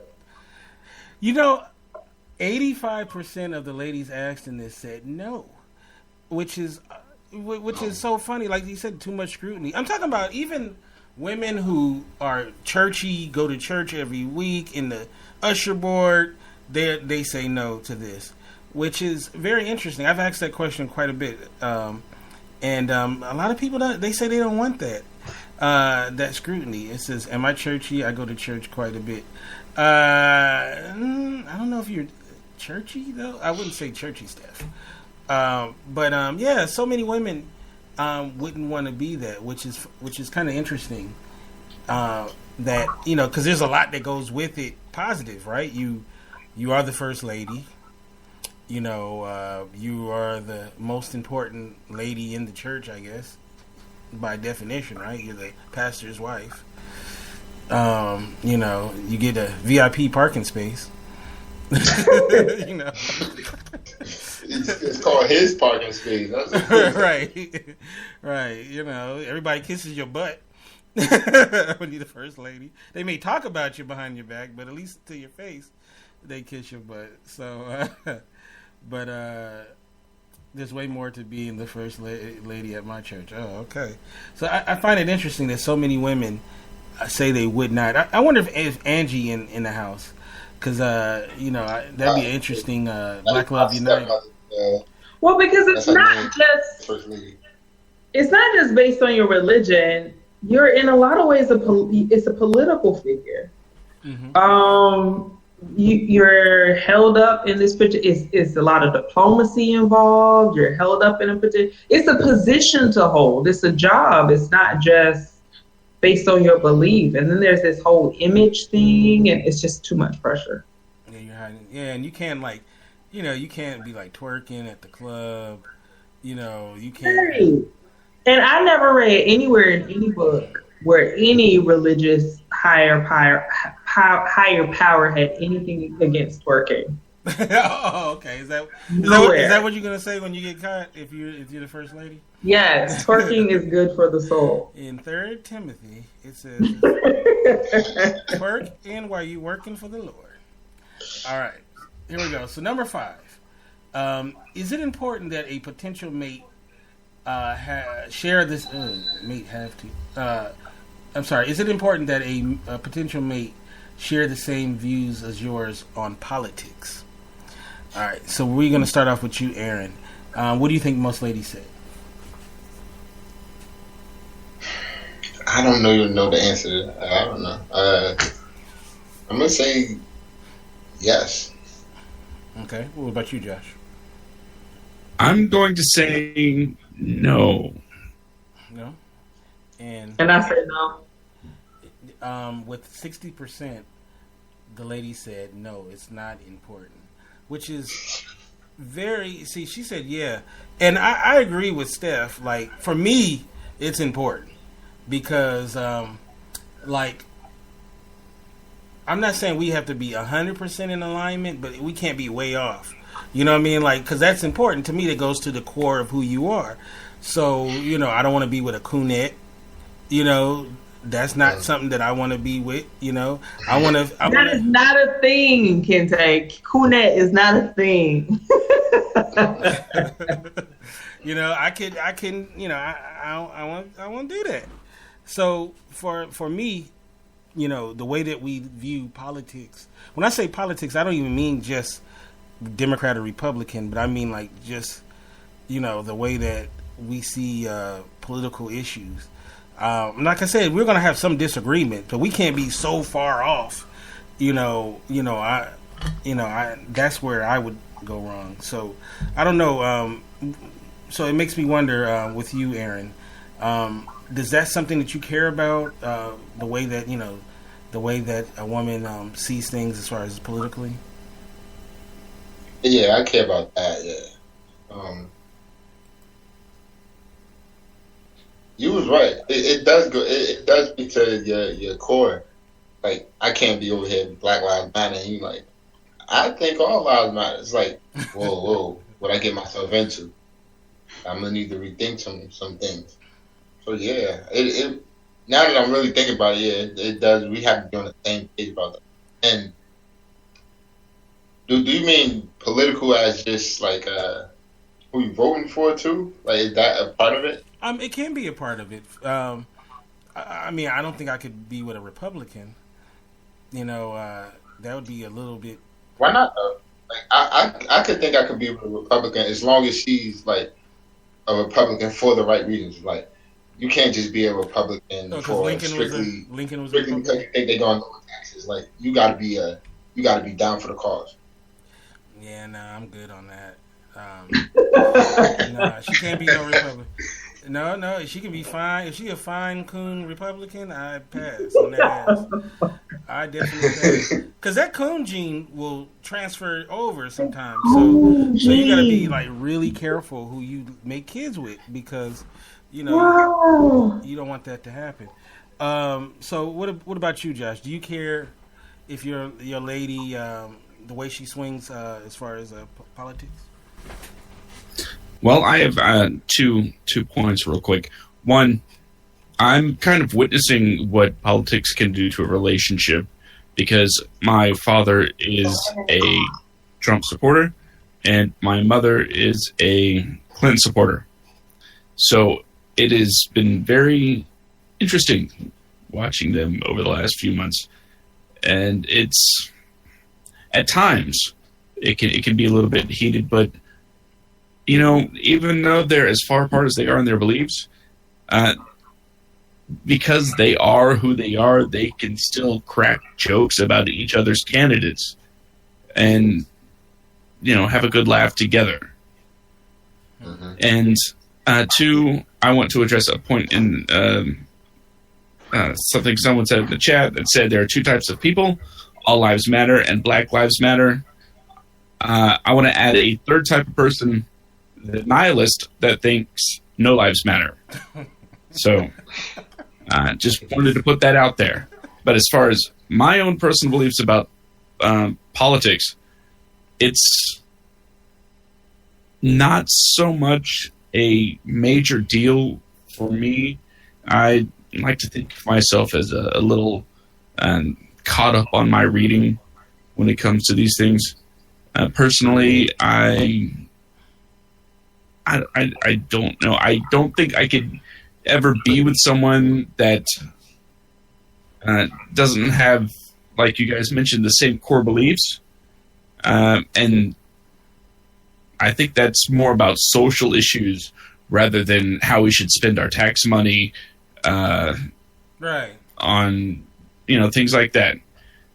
So I think when it comes to politics, I'm more worried about what my partner's social stances would be than their fiscal. Mm-hmm. And when you're saying partner, you mean the woman that you're you're in a relationship with? That's what everyone keeps telling me is going to happen one day. So we are going on major assumptions here. When dudes say partner, you know, just so there's no kind of confusion. Do you even PC, bro? Huh? What? Do you PC, bro? PC. PC. Politically correct? Politically correct. Yeah. No, I'm not PC. Okay. No, not at all. Every regime know that. What about you? It matters to you, though, right? What is that? It matters to you as far as political, whether the way they lean. I agree with Josh in terms of social issues matter. And at the very least, I feel like we have to feel like the same things are important, even if we don't agree with the way that we approach how we fix those particular things. Like, we both got to, at the very least, agree that this is an issue, and you might solve it through this means, and I might solve it through that means. I can dig it. All right, so here we go. Number 6. Is it important to have the approval of friends and family of the person you date? Okay. So we will start, I believe it's Aaron. Is it important? So what do you think ladies said? I don't know. I've been wrong with every single question, so I'm saying no. I clearly don't know what women want. Like, I'm saying no. You got a few more years. You're 25. What about you, Josh? He said no. Well, he's gotten every question wrong, so I'm going to say yes. Right. Smart man. What about you, Rasheem? What was it again? Is it important to have the approval of friends and family of the person that you're dating? No. All right. Actually, you were right, Aaron. 55% of the ladies said no, and you know which is interesting because you know it's one of those things where it's probably not that cut and dry, but of course for sake. Because people were saying, well, what about a third option where it's like a little bit of yes, a little bit of no? No, I want you to make a commitment to one thing or the other. Whether, you know, it's more about what you're leaning towards, right? But, here's the thing with me. Ideally, I want people to like who I'm with, right? I want my mother, you know, and my family to, you know. But I mean, is that the end all be all? Because sometimes they don't like who you're with for weird reasons, and it may not be something like, it may not be necessarily something that's good for you, or or maybe they got something in their head. But then also too, a lot of times a third party will see things in a mate that's destructive that you can't see because you're caught up in the magic of this person. You know what I mean? So it's kind of one of those weird things. So, so ideally, like I said, you want mama to like the woman you with, right, Aaron? Yeah, I want it. Like, we all want that to happen, but I mean, it doesn't matter, because you gotta understand. Let's just use this as an example. Rasheen's father probably won't like the beginning. Probably. Just because that's his baby girl. That's his girl. Like, and if he do, he's not gonna say it. He's still gonna be a dick and do all the fathering things. Like, right? In the beginning, I mean, no. But down the line, yeah, I kind of think down the line it's gonna matter. It's like, yo, why my mom don't like you? Like, what she see that I don't see? Like, Right. None of my sisters like you. Not one of them.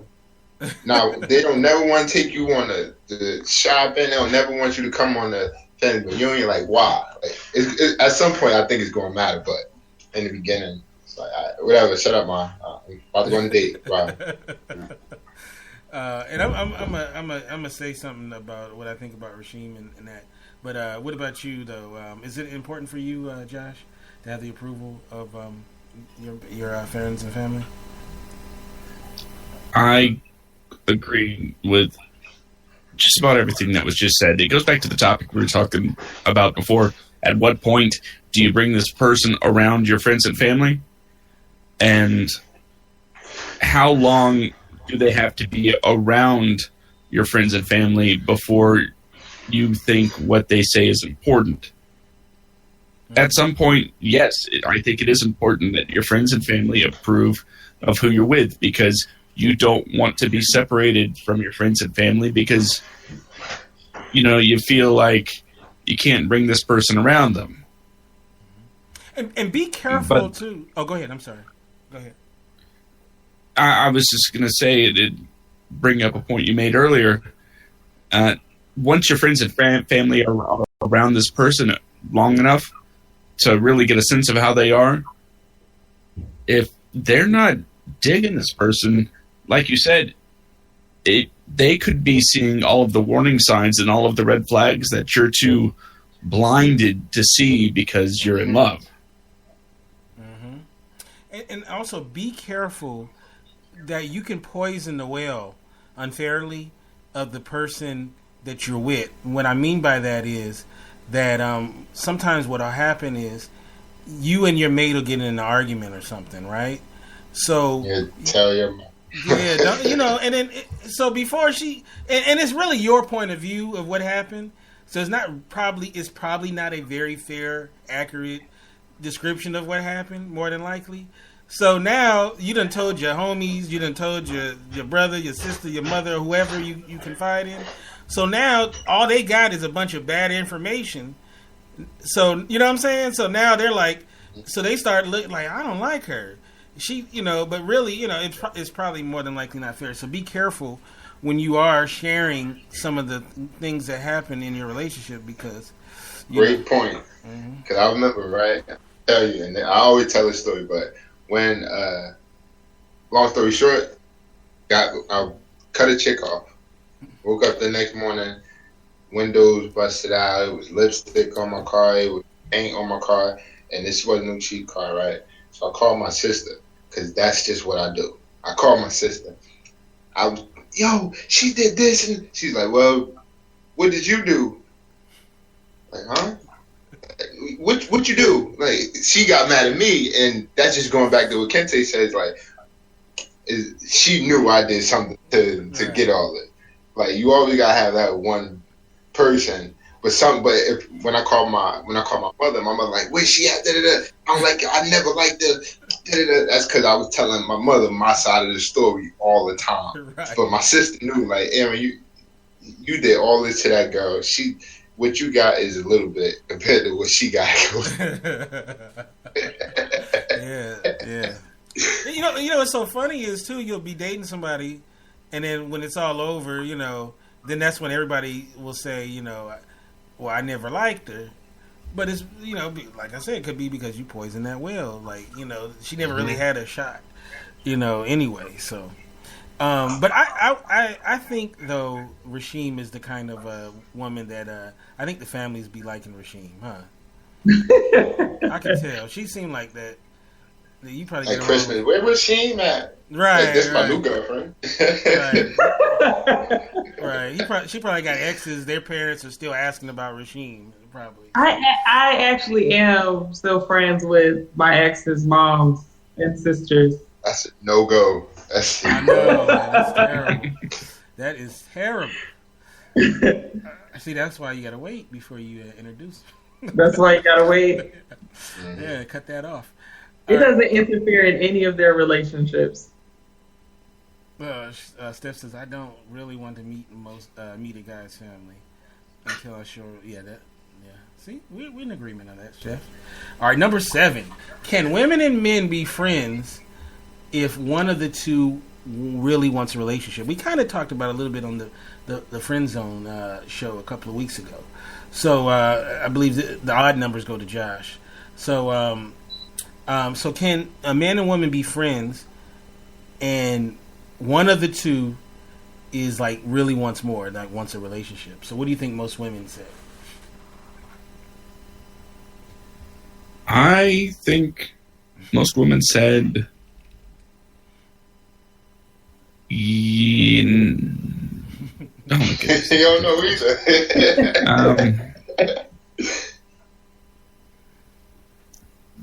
Yes. What about you, Aaron? No. And Rasheem.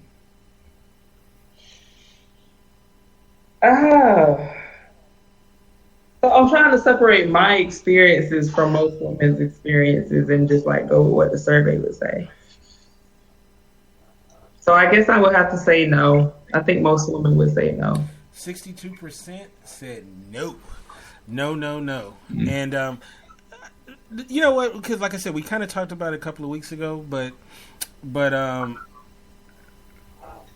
it is difficult because if one person really doesn't want that, they really want more, then, how do you really be friends? Because if you're friends, right, you can come to your friend for advice in a relationship. And what kind of advice is someone who wants you going to really give you?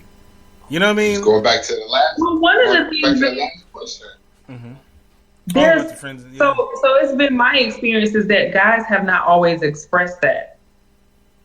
So he may have an interest and I don't know. So that allows a certain level of the friendship to actually be maintained. I think it's once he says, I'm interested, it makes things awkward for everyone if she's not interested. But if I don't know, and I think guys will do that. I think guys will keep that sort of thing to themselves. Totally. Josh is like, totally. Until they're pretty sure. Yeah, I don't know. I mean, could you be friends with somebody, Josh, but you really want more? And she's already rebuffed you. I was the defending friend zone champion in high school. That's all I was. Oh, that sounds really sad. Let's say I've been in the friend zone enough times and have maintained actually really good friendships because, boundaries. You keep them boundaries, huh?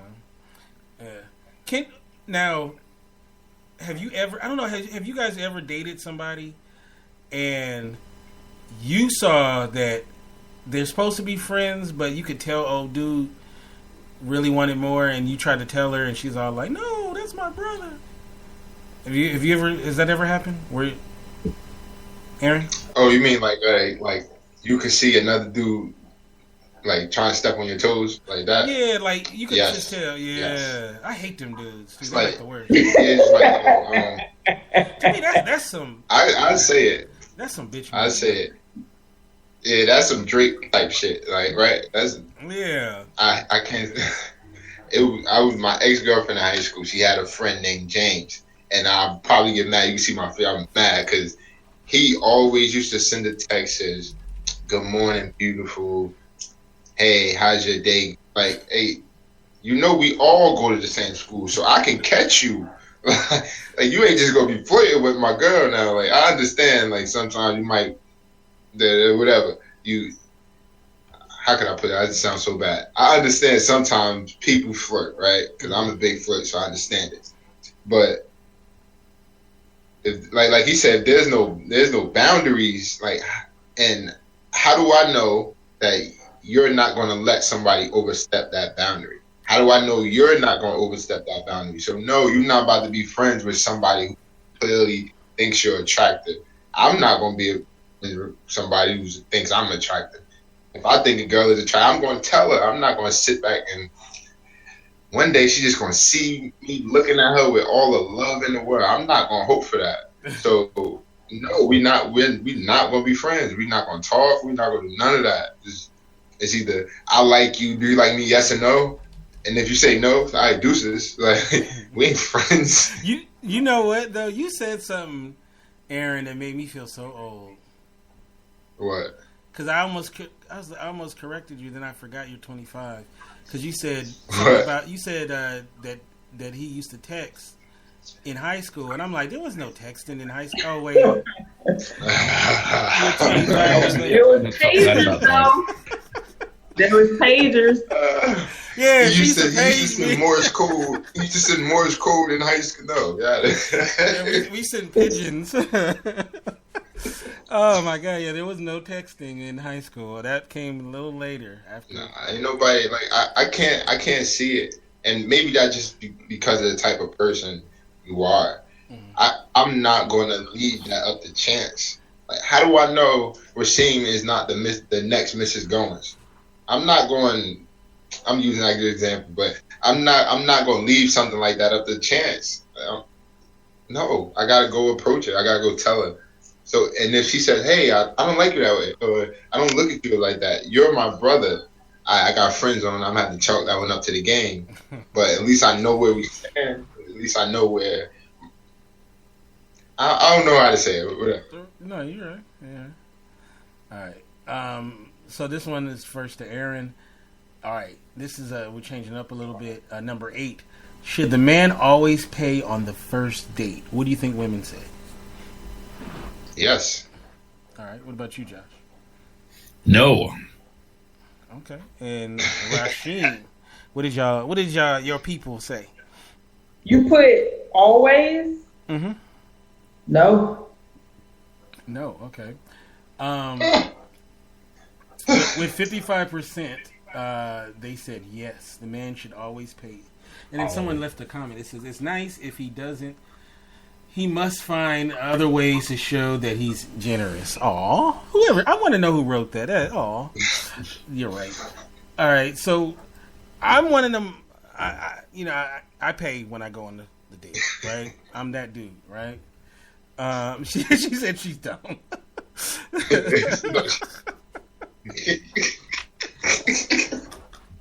Oh shit!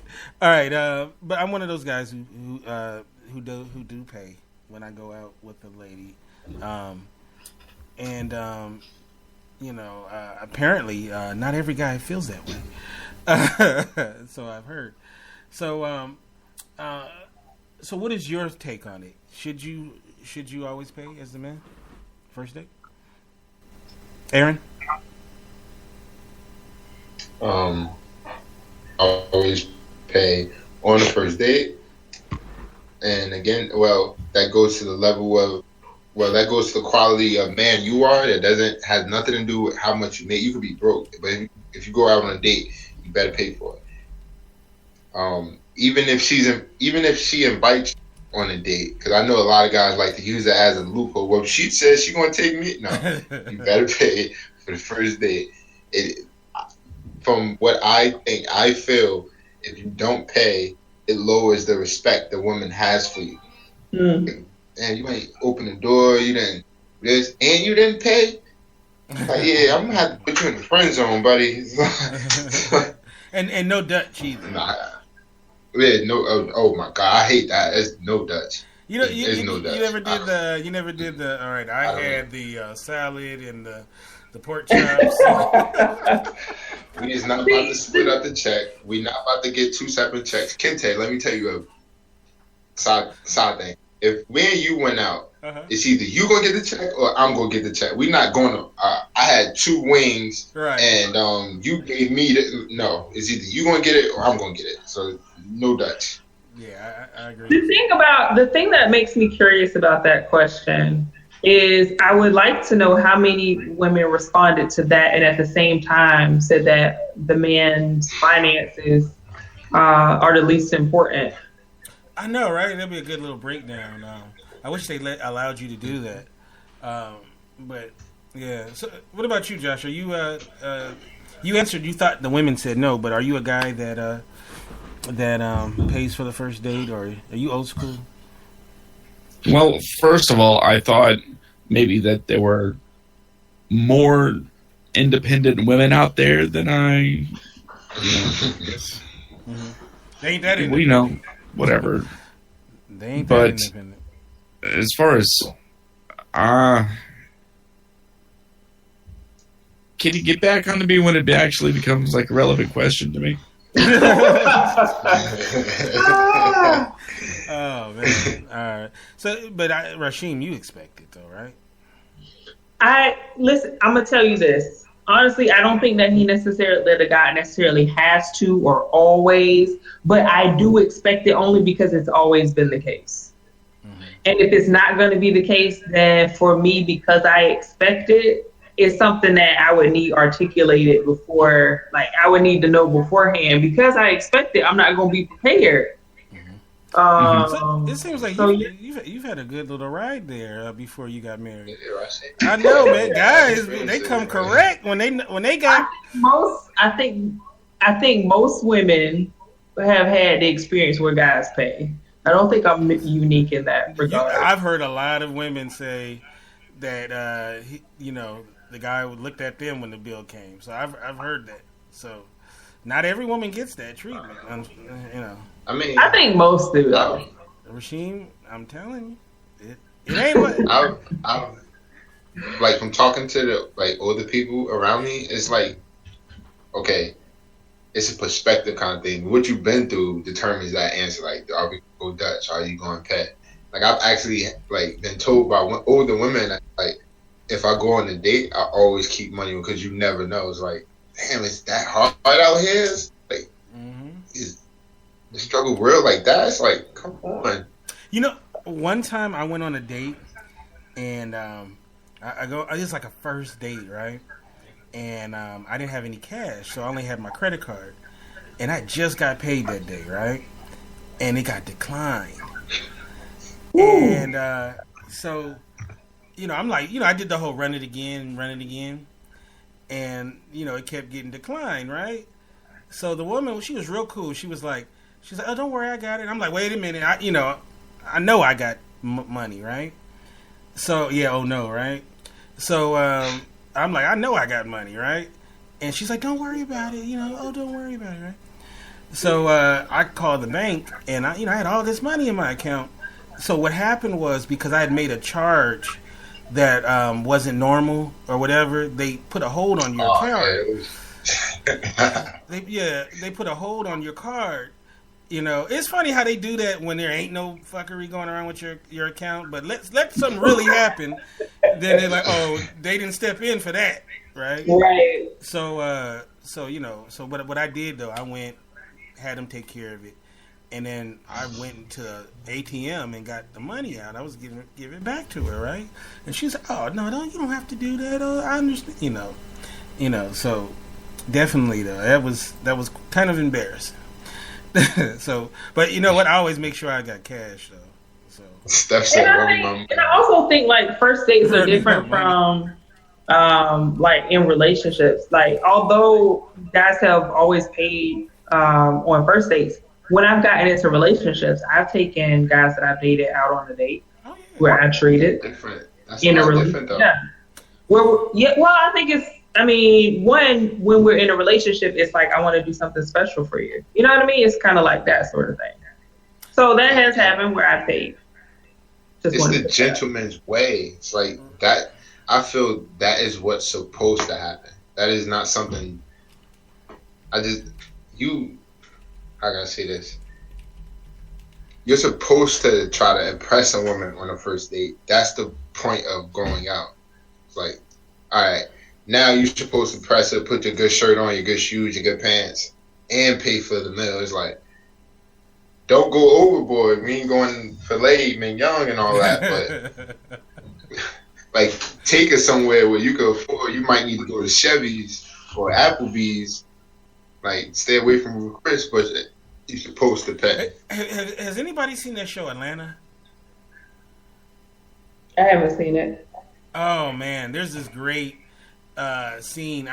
Steph's seen it, where the main character played by Donald Glover is on a date with his lady, but he only has a little bit of money, and the waitress is like upselling, and he's he's like praying that it don't go over his budget, you know.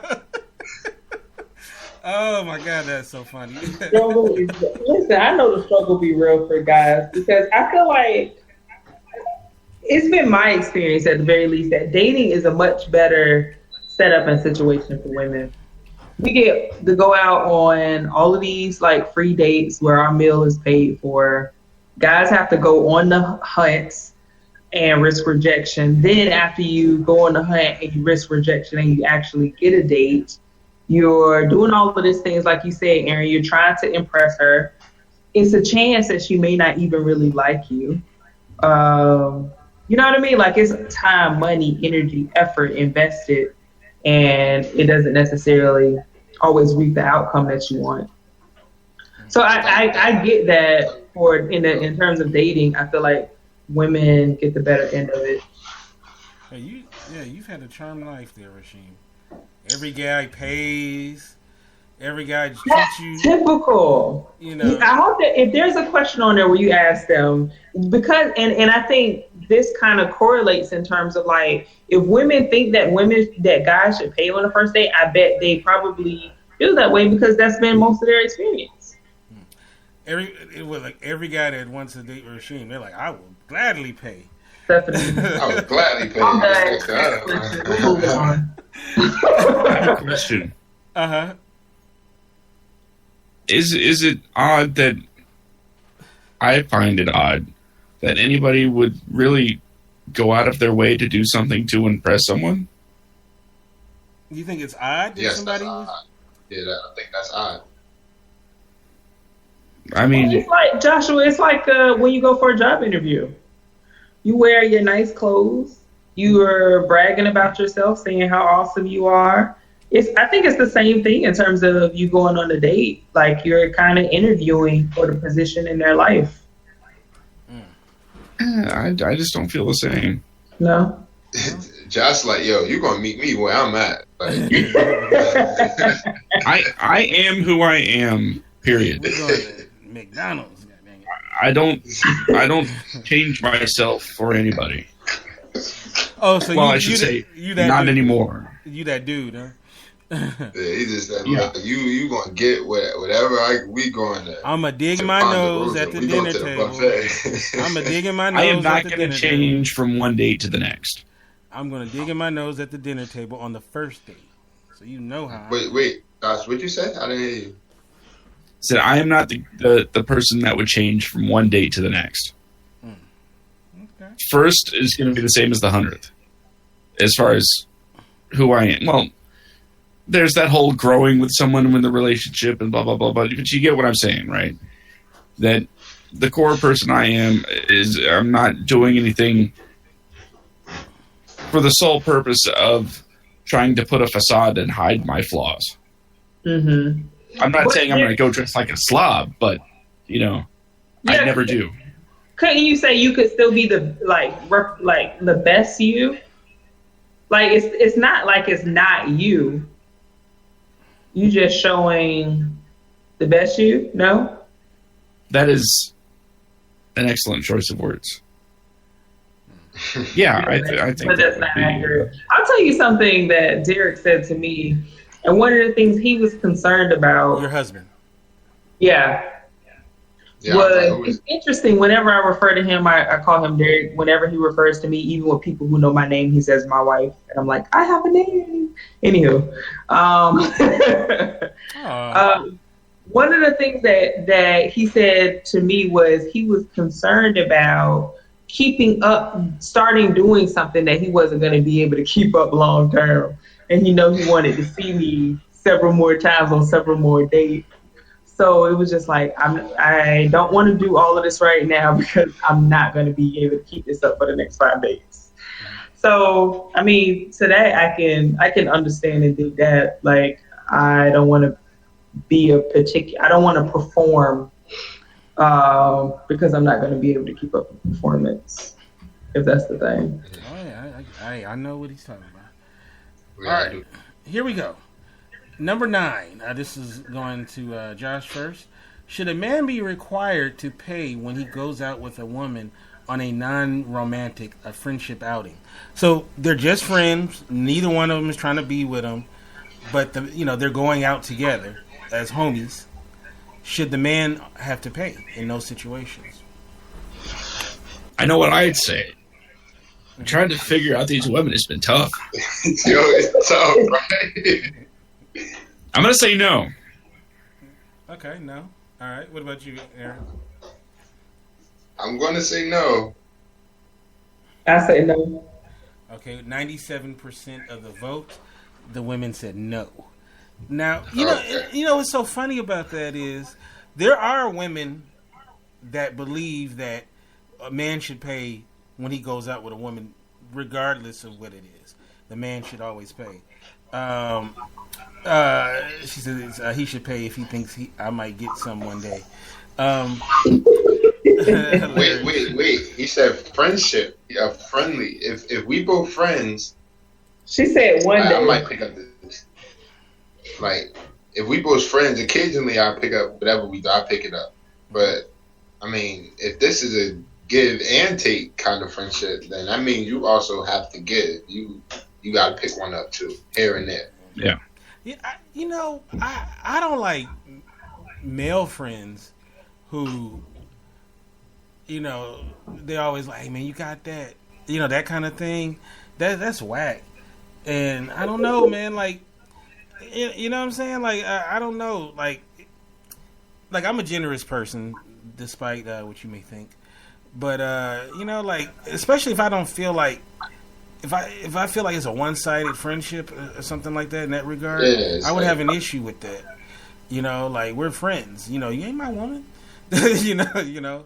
So I don't. I don't know. But like I said, I had a debate with a female friend with me, a friend of mine who believed that the man always should pay no matter what. So I don't know. He would pay for my mom. They haven't been together since '74. Well, that's his ex-wife. But you said he does it for ladies as well. So, but I have this feeling too when it comes to Rasheem that even her male homies probably pick up the check, don't they? I pick up the check with my male homies sometimes.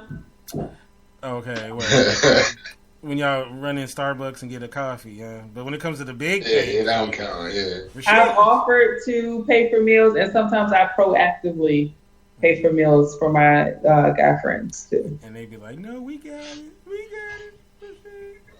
I remember I went out with a group of friends, right, and we order in during our messing up the check, whatever, and it came down to pay. It was me and 2 of my very close female friends. They wanted to pay. They gave their money. And I said, no, I got it. We really was going back like, no, Aaron, you want me to do it?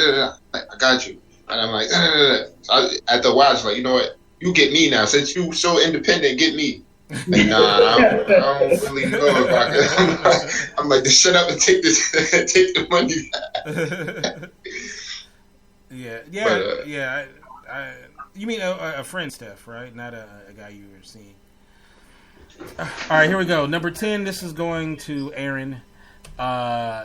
Is it wrong for a woman to take gifts from a man she knows she's not interested in. Now we kind of covered that on the friend zone episode, but I wanted to get people's point of view on this.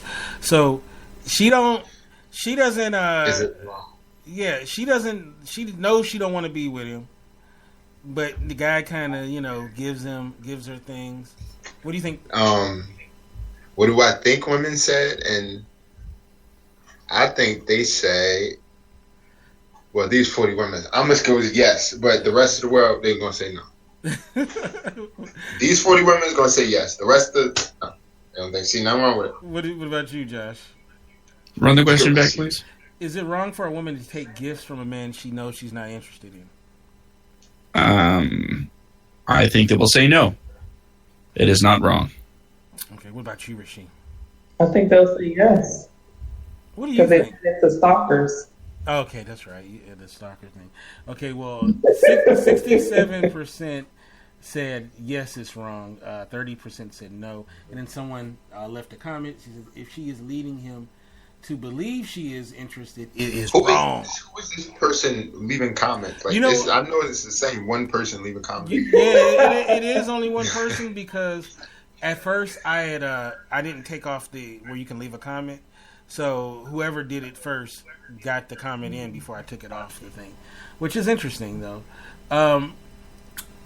Yeah, like I have a friend who's beautiful girl, and she gets in these situations sometimes because guys will like her, and then they'll be generous with certain things, and she knows she's not interested in them, and she takes them, and then so then it leads to quote unquote misunderstandings. So it happens over and over and over with this person. So definitely, I'm like, maybe you shouldn't take from this. I'm gonna be completely honest and tell you this damn story.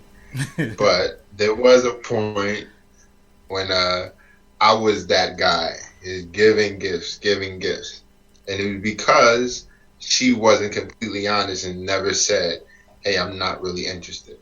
Mm-hmm. And it turns out that is one of the ways I communicate. I'm interested. I don't want to use the L word, but that is one of the ways that I communicate it to somebody else. I give them things because I'm in a position to do that.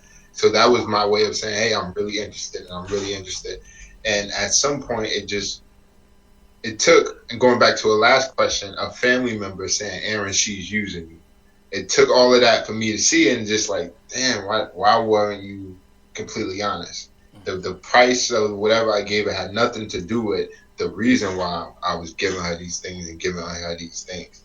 And as a man, I was like, damn, I was really hurt because I put myself out there and it was like, damn, I can take being rejected, but what I can't take is being misled and being lied to and being deceived. That was on a different level. That's wrong. And then it leads to a lot of different things that can happen that are very negative. So you probably best bet is to not accept it. Yeah, like showing up like, yo, where them earrings at, bro? Run them shits. Like showing up like that. That's what it leads to. So Josh, before we move on, what's your take on accepting gifts from people you're not interested in? This whole episode has been making me think about what kind of sheltered existence I've been living. My mind automatically went to that whole, platonic buy a friend a gift kind of stuff. I've never really been on the giving or receiving end of buying gifts for affection. Mm-hmm. So I guess I can understand why it would be wrong to just accept gifts from someone that's trying to kind of buy their way into your whatever they're going after. So, yeah, it's not cool. Gifts between friends, that's something. But to do it with an ulterior motive. That just seems dirty. Shady as hell. Yeah. Yeah, that's definitely shady. All right, so we're gonna switch it up for the last questions, and then we'll say our goodbyes. Now I'm gonna tell you that these questions got a lot of inbox messages. So these last ones, so they a lot of people had a lot of things to say, as well as what they voted on. So it's very interesting. So we're gonna start off with Josh with this one. All right. Okay. The question is, and they're also in the chat. Number 11. Would you have a problem with your boyfriend or husband, or whatever one you have, being friends and hanging out with an ex-girlfriend? Whichever one you have, Josh. No, this is what women. Whichever. This was asked to women. So, what do you think the lady said? I think they would feel yes, but I'm kind of wondering if they'll say no. I'm gonna go with my gut instinct and say yes. What about you, Aaron? What do you think they said? I think they say yes. Okay, and Rashid. Would they have a problem with it? I think they say yes. 60% said yes, and 37% said no, and then of course we had the person who left the comment. So hanging out is if it's required, if there's a children involved. Yeah, that's I mean, why would you have to really? I don't hang out. Wait, I don't care. I don't hang out with my daughter's mother. We're not really friends. Like we're not about to hang out. What you mean if children require it? No, we don't hang out. well, Rasheem. Who is this lady? Well, Rasheem does, right? You hang out with your ex, right? She's one of those weird situations. You're weird. Like, well, I gotta be weird. Like, I mean, we don't hang out like on a regular. You went on? Didn't you go on didn't he take you out for your birthday or something like that? Or? Yeah, I mean, it was my birthday. Right. I've known him for like 15 What you be doing? I know Rasheem got that voodoo or something, man. Oh Lord! First of all, I've known him for 15 years. Rasheem, where you at? Wait. What state you in? I'm in Maryland. But okay, so let me say this. So I think this is a big deal, right? I think the big deal is, I mentioned before that a lot of my relationships are built on friendships. Mm-hmm. So when they conclude, then it's easy for us to go back to friendships. So 15 years later, and we've been friends for this entire time. We don't have like hate towards each other because we're not in a relationship together. I'm still, still a nice person. But see though, here's the thing though. Sometimes that when somebody's hovering, he's not hovering though. I'm not talking about your situation. I'm talking about in general. When somebody's hovering, who your mate who used to be intimate with, and they're there, kind of just there lurking. That can lead to a lot of stuff going on. Going back to I don't know which question. That's why you ain't just going to be introduced to my friends. You not going to be their friend. We break up. You break up with them. You break up with my mother. You break up with my father, my sisters. You're not just going to. I come up to a cookout. Oh, Stephanie here. Really?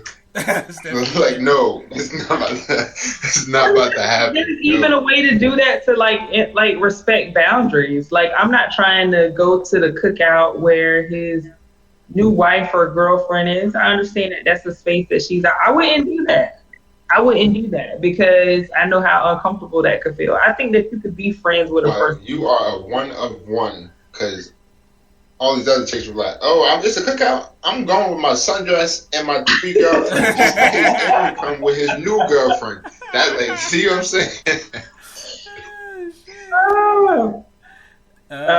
Steph says she has a very strong jealous streak, so that wouldn't work for her. that maxi dress with the booty jiggling. That's what I'm Exactly. Like, come on, let's be real. You know, women are spiteful. Let's be honest. Women are spiteful. They would do something like that. Like, oh, I'm still friends with his friends, so there's a chance to meet up. I am not trying. See, and my thing too, I think is I am intentionally not trying to, and it ain't even about the dude. I'm intentionally not trying to anger or upset my sister, whoever she may be in whatever other situation. Like, hurting my sister hurts me in my mind. So if I feel like if me going to this party is going to upset this woman, I'm not going. Wow. Like, just plain and simple. I'm not going to go and do that to another woman that I wouldn't want that done to me. Where is this planet? What about Where's Christmas? this planet where there's regimes at? Because where are you from? Like Florida somewhere? I think there's plenty of women who feel like that. I think plenty of women who feel like what hurts my sister hurts me. Where they at though? I know where they at. Hilarious. All right, so this one is one I got a lot of messages on for this one. Uh-oh. So Ari says she agrees with you. Once Thank relationship you, is Ari. over, you are dead to me. Oh, jeez. She said dead to me. Who said you did to me, Wow, Stephanie? she ain't playing. All right, here we go. Number 12. This one is for Aaron. 40 women were asked, and they this question: could you date a man who is bisexual? What do you think the ladies said? No, I hope not. I hope they said no. Okay. What do you think, Aaron? I mean, not Aaron. Josh. I think the answer is no. What about you, Rashim? You know what I'm going to say. I think the answer is no. All right. With 70%, the answer is no. 27% said yes, and then our person said, I don't know. I would have, I know. somebody, you know what you did, Kente? You should have wrote her back and said, we wear pink on Tuesdays. Like, get away from me. All right, so they want to know who the 27% is, and it's so funny because it's a different answer. I'm going to ask the guys this version of this question as well, but it's always funny because me and Rashim actually had this conversation once about could you date a guy who was bisexual, and I'm gonna let you say why you wouldn't, because you had a lot to say about it. Me? Mm-hmm. I am interested in someone who is exclusively interested in me. And I think that there are certain things that come along with the type of man that I am interested in. I think that there's aspects of men and manhood that I like. I like a certain type of masculinity that is expressed. Mm-hmm. And I mean, I don't think that would fit well with what I got going on. Are you saying a man can be masculine and homosexual? I know they can. They can. And a woman could even be masculine. I'm saying that I like a certain level and type of masculinity expressed. So you don't want a guy that grabs his ankles? No, I do not want a guy who grabs in a relationship with a guy who grabs his ankles. I fully support his right to grab his ankles with whomever he so chooses. I am just not interested in that. I love that. She's like, I support you grabbing your ankles. I do. You just want to be grabbing your ankles and coming into bed with me. I'm just not interested. Yeah. Yeah, but it's so funny though because women, and I've said this before, women can say like when I was in college, I experimented. Wait, I'm gonna save that. But it is definitely a different thing. Men are more open to a woman being bisexual than obviously than women are. I think a lot of it is because of that fantasy of delete. that fantasy of the two women or whatever together. So and then Ari makes a great point. She says high risk in bisexual situations like diseases and such like that. Well, also the whole down low epidemic. Like, I don't want to be anybody's beard. And I feel like if you had that tendency, I don't know if you're using me as a beard or not. So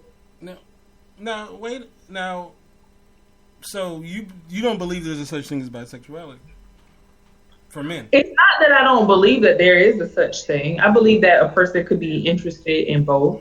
But I also believe that there's a such thing as men who are down low, who are, they really have a strong preference in this direction, but for whatever reason, they feel pressured in another direction. But we're talking about guys who are openly bisexual, though. These are guys. That's called Clark Kent. Yeah. Well, see, I don't believe men can be bisexual. I've said this before. I got slings and arrows thrown at me. I believe you're either gay. If you're a man, you're either gay or you're straight. I believe you're not going to be sleeping with Betty on Tuesday and then Jimmy on Wednesday. But you believe that women can be bisexual? Women can totally be bisexual. So if you say that, so if a man could sleep with Becky on Tuesday, why couldn't he sleep with Roger on Wednesday? No, he can sleep with both, but he's not bisexual. He's gay. I see. Look, man. I've said this before. The commitment to being a homosexual male is different than the commitment to being a homosexual female. Why is that? Because it's more accepted by society? No, it's because like the two women together, that's surface stuff. That's all surface. And don't give me nothing about fingers or anything like that. When a man goes down that road, he's enters like another man. It's like, don't get mad at me for saying this. It's like The Walking Dead. Like once you're bit, you've turned. So like a woman can be. How did you put the two together? Like what? Yeah, like you've turned. Once you've gone that road, you're like I don't want to say a zombie because that sounds insensitive, but you know what I'm saying. You are no longer straight once you willingly have sex with someone of the opposite sex. Women can be with women. I've seen this happen where women was with a woman for like 20 years. Met a guy and then straight for the rest of their life. Guys, they still kind of had that lingering. So I don't. Nah, wait. You kind of speaking on somebody's mental then, because if a woman can do it and be straight, and why can't a guy? Because once you've. Because you're a guy and you think you gay. Like, I mean, it's true though. It's true. It's not even viewed the same. Real talk is not even viewed the same, to be honest. Whether it's fair or not, it's not. It's not. So I mean, and it's no disrespect, even though it sounds disrespectful. But women choose like men. They could choose pursue gay and men. I'm just saying, once you've been entered, you've changed. You've changed. There's no coming back. You've been changed. That's a new bumper sticker, y'all. There's no coming back. Is there coming back from that? I don't think so. If people could be born again, I think that you could probably come back. That's something I don't believe in. You don't believe born again? Okay. Aren't you not a Christian? No, your booty hole can't be born again. Oh, okay. I'm not a Christian, but I do know. Okay, and neither am I gay. But if I was gay and then became a Christian, I'm not are you a born again virgin? I don't believe you can become a born again virgin. Do you believe in born again Christian? No. No. Okay.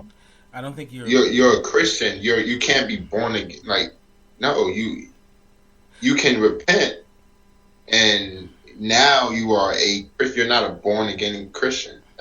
That doesn't make any sense. Like, can you be a born again Rasheen? I already have one of those. Her name is Empress.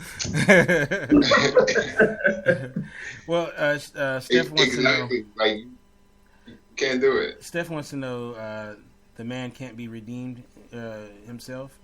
No. And our next question, you know what? We're gonna merge this into the next question because Wait, did you ask the guys what they feel about the bisexual chicks? Yeah, what do you guys feel about bisexual women? Could you date a bisexual woman? Real question. Aaron, like, hell yeah. I dig the fuck out of her. What you mean? Oh my god. I can't afford. What about you, Josh? What's that? Could you date a bisexual woman? Yeah. Okay. I have many times. All right, that's what's up. You know what I found shit. though? Informal poll in my head. I would say that probably 70% of the women I've dated has had something in their past, at least that they, something went down or something like that. It's pretty crazy. Like trauma, you're saying? Your women got baggage, bro. Big time baggage. All right, so number 13 will kind of go along with what we were saying. The question is, could you date a man who has had a homosexual experience like a long time ago in his past, but he's totally straight now? Right? Homosexual experience, like, okay, that's all the question said. All right, go ahead. Like, like it could have been one experience, like, like experience where he experimented or experience where he was assaulted. No, like I'm gonna take assaulted out because that's okay. It wasn't a willing participant, but I mean like like he was in college and he sucked a little,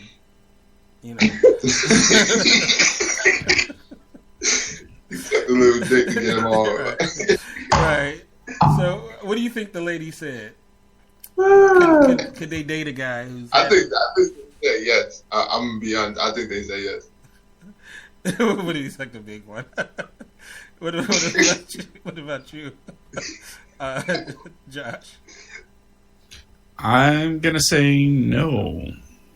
Okay, and what about you, Rasheem? I'll say no.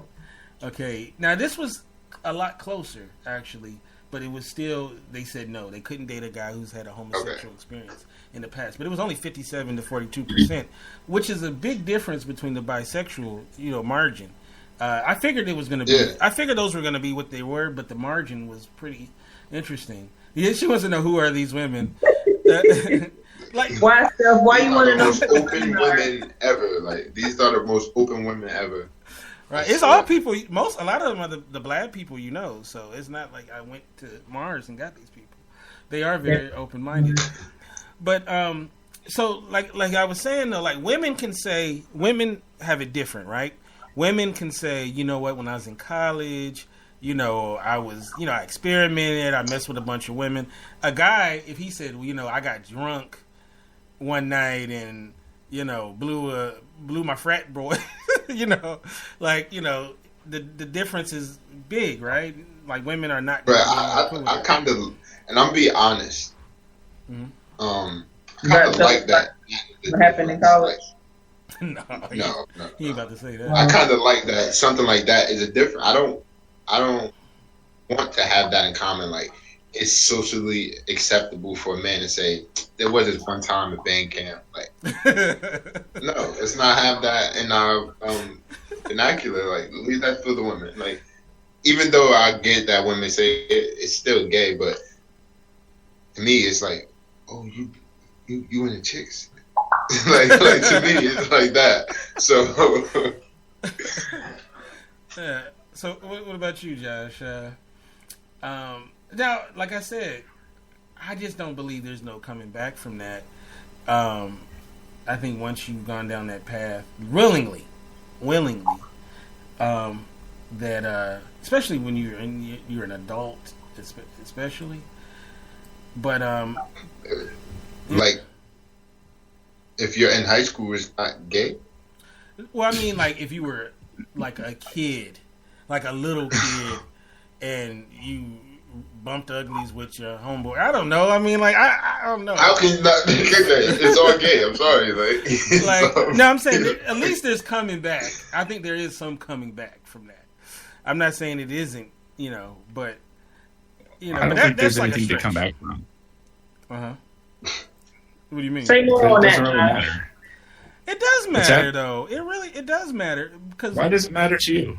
No, I'm saying it matters, especially for the ladies. Women don't want to be with a guy that's had homosexual experiences. I mean, I don't understand it. I mean, can someone answer this question for me? Okay. It's 12 o'clock. Which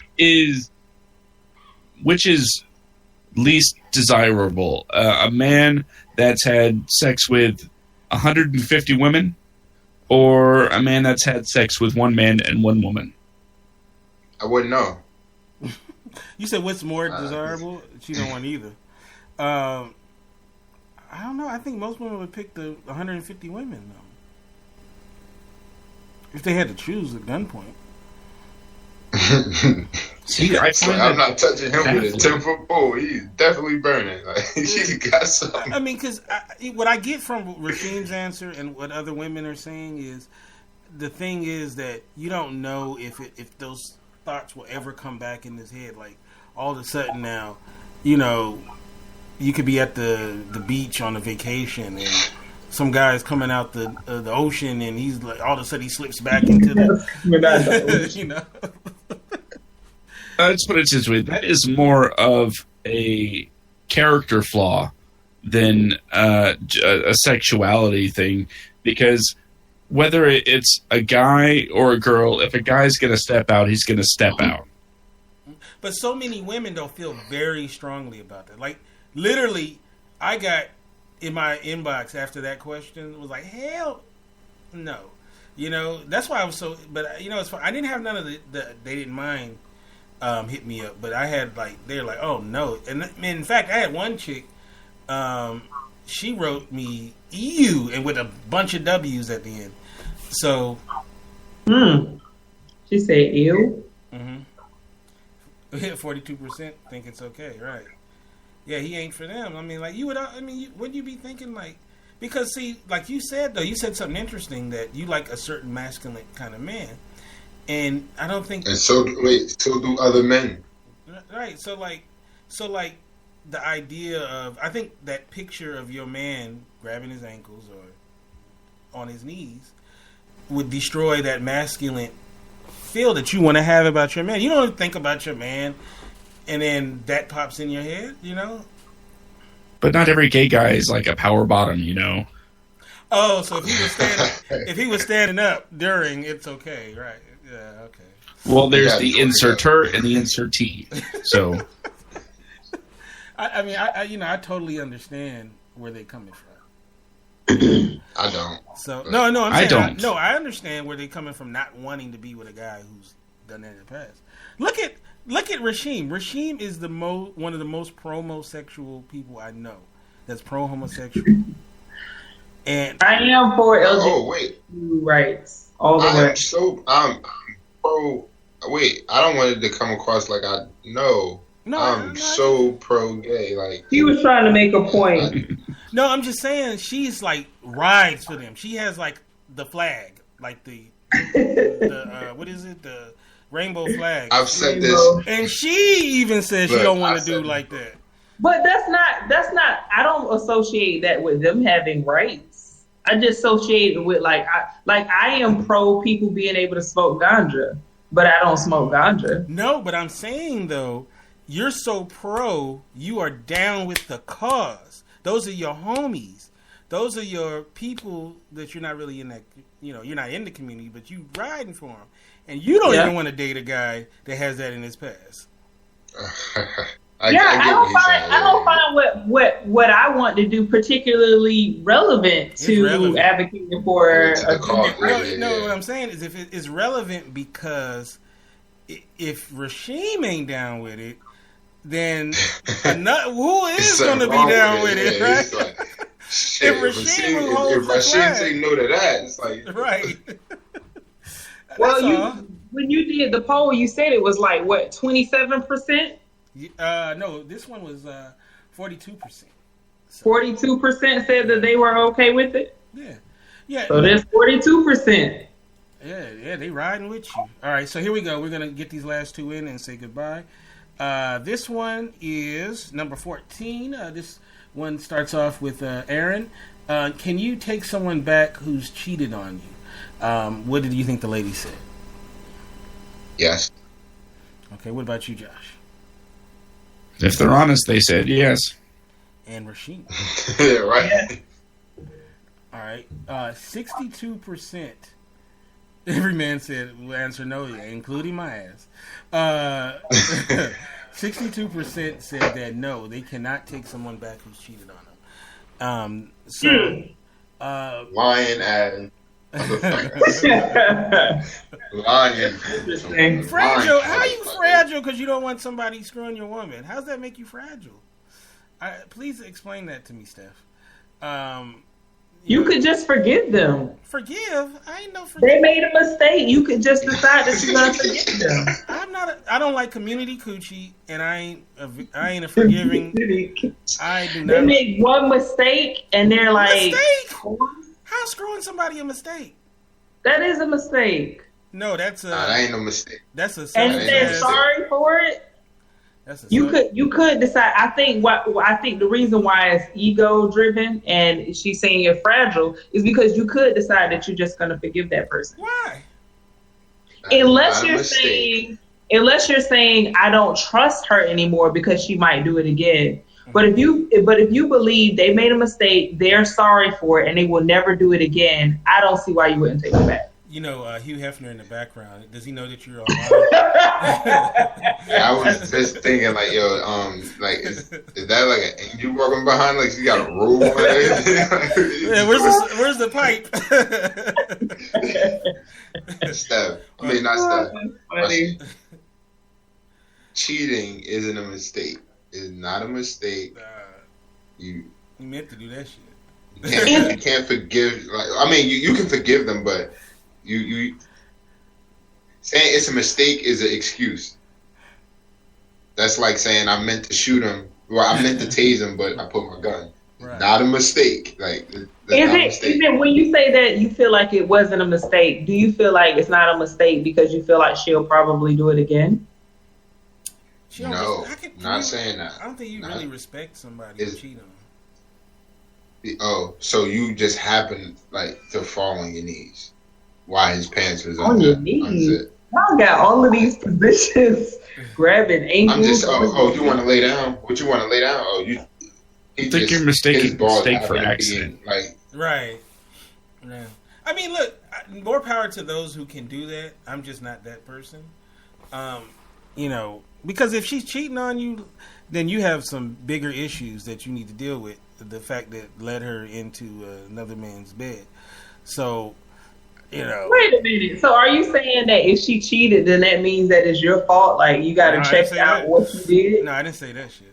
No, so what do you mean when you say you got to figure out what led her into another man's bed? Whatever was lacking in their situation, it could be from both sides. But the thing is, pretty much, to me, it's a wrap. It's a wrap. You know, there's no coming back from that. I don't think it's a rap. I don't think it's a rap, but it's not a mistake. I don't even care if you was drunk. It's just not a mistake. I don't accept that as an excuse. Like, oh, it was a mistake. And I wouldn't expect if I cheated, I wouldn't expect a woman to take me back either. So instead of saying mistake, we say regrettable action. Regrettable action. How about selfish ass act? Selfish ass action. Yeah, selfish. And honestly, I've been cheated on. I've cheated, so I could honestly say I don't think regret it. I ain't never gonna apologize for having sex. That ain't my style. No, I don't regret it. But was it wrong? Yeah. So I don't know. I don't know about this forgiveness. I'm not a forgiving Negro anyway, and just in life. So, you know. So what she say about you, Aaron? Stephanie say she feel like Aaron stay cheating. I don't stay. No. Aaron's a good young man. I don't stay cheating. Aaron's a role model. Your perception of me is all wrong. Well, you did say she goes around grabbing dicks. Yeah, right. No. I said that because of a conversation that we was having on Vlad when she said it. Like, she said, like, if I want to know, I'm just gonna grab it. So that's why I said that. Oh wow. I missed that one. We're gonna have to recap that one. He said she'll be grabbing random ones though. Yeah, not talking about I wasn't talking about random news though. She's like yeah, like it got taken out of context. Oh, okay. All right. So here we go. The last question. Is it possible to cheat on someone and love them at the same time? We're gonna go with you, Josh, first. Is it possible? What do I think the woman will say? I think the woman will say no. Okay. What about you, Aaron? I'm gonna go with that other lady and just give a random answer. I don't know what the woman would say because I think they would say yes, but I also think they would be like self-righteous right now and just say no, you can't cheat. I'm gonna go yes. What about you, Rasheen? Yes. All right, 60% said yes. It is possible to cheat on someone and love them at the same time. What did that lady say? What did that lady say? You know what? She didn't write on that one. I need to find out. I'm gonna put out there who was writing that, so we can find out about her. I don't know who exactly it was. Trust her ass because she got some major character. Yeah. So I guess it's possible to love someone. Ooh, dang! My Twitter notifications say 666. So I guess it is possible, right? To love someone and as well as but still cheat on them. The only thing is though, it's one of the most selfish acts you can do, especially this day and time with diseases and all of that stuff, and it's definitely very short-sighted. Because people's definition of love is different. I don't know. I can't feel like someone loves me and cheats on me. Because what was that old phrase from Boomerang? Love should have brought your ass home last night. There you go. That's how I feel, with that. So, from the cheater, yes, other respect. So, what do you think, Aaron? Can you love somebody and cheat on them? Yes. That's what I think. You can love them and cheat on them. You just wasn't loving them when you were cheating. That's what I wasn't loving them when I was cheating. But nah. Seriously, I think you can love someone and cheat on someone. It might just be. Like I love you. It'd be like I love you. That's why the person I cheated with looked just like you, girl. All right. What about you, Josh? Can you love and cheat on some? Can you love someone while you cheating on them?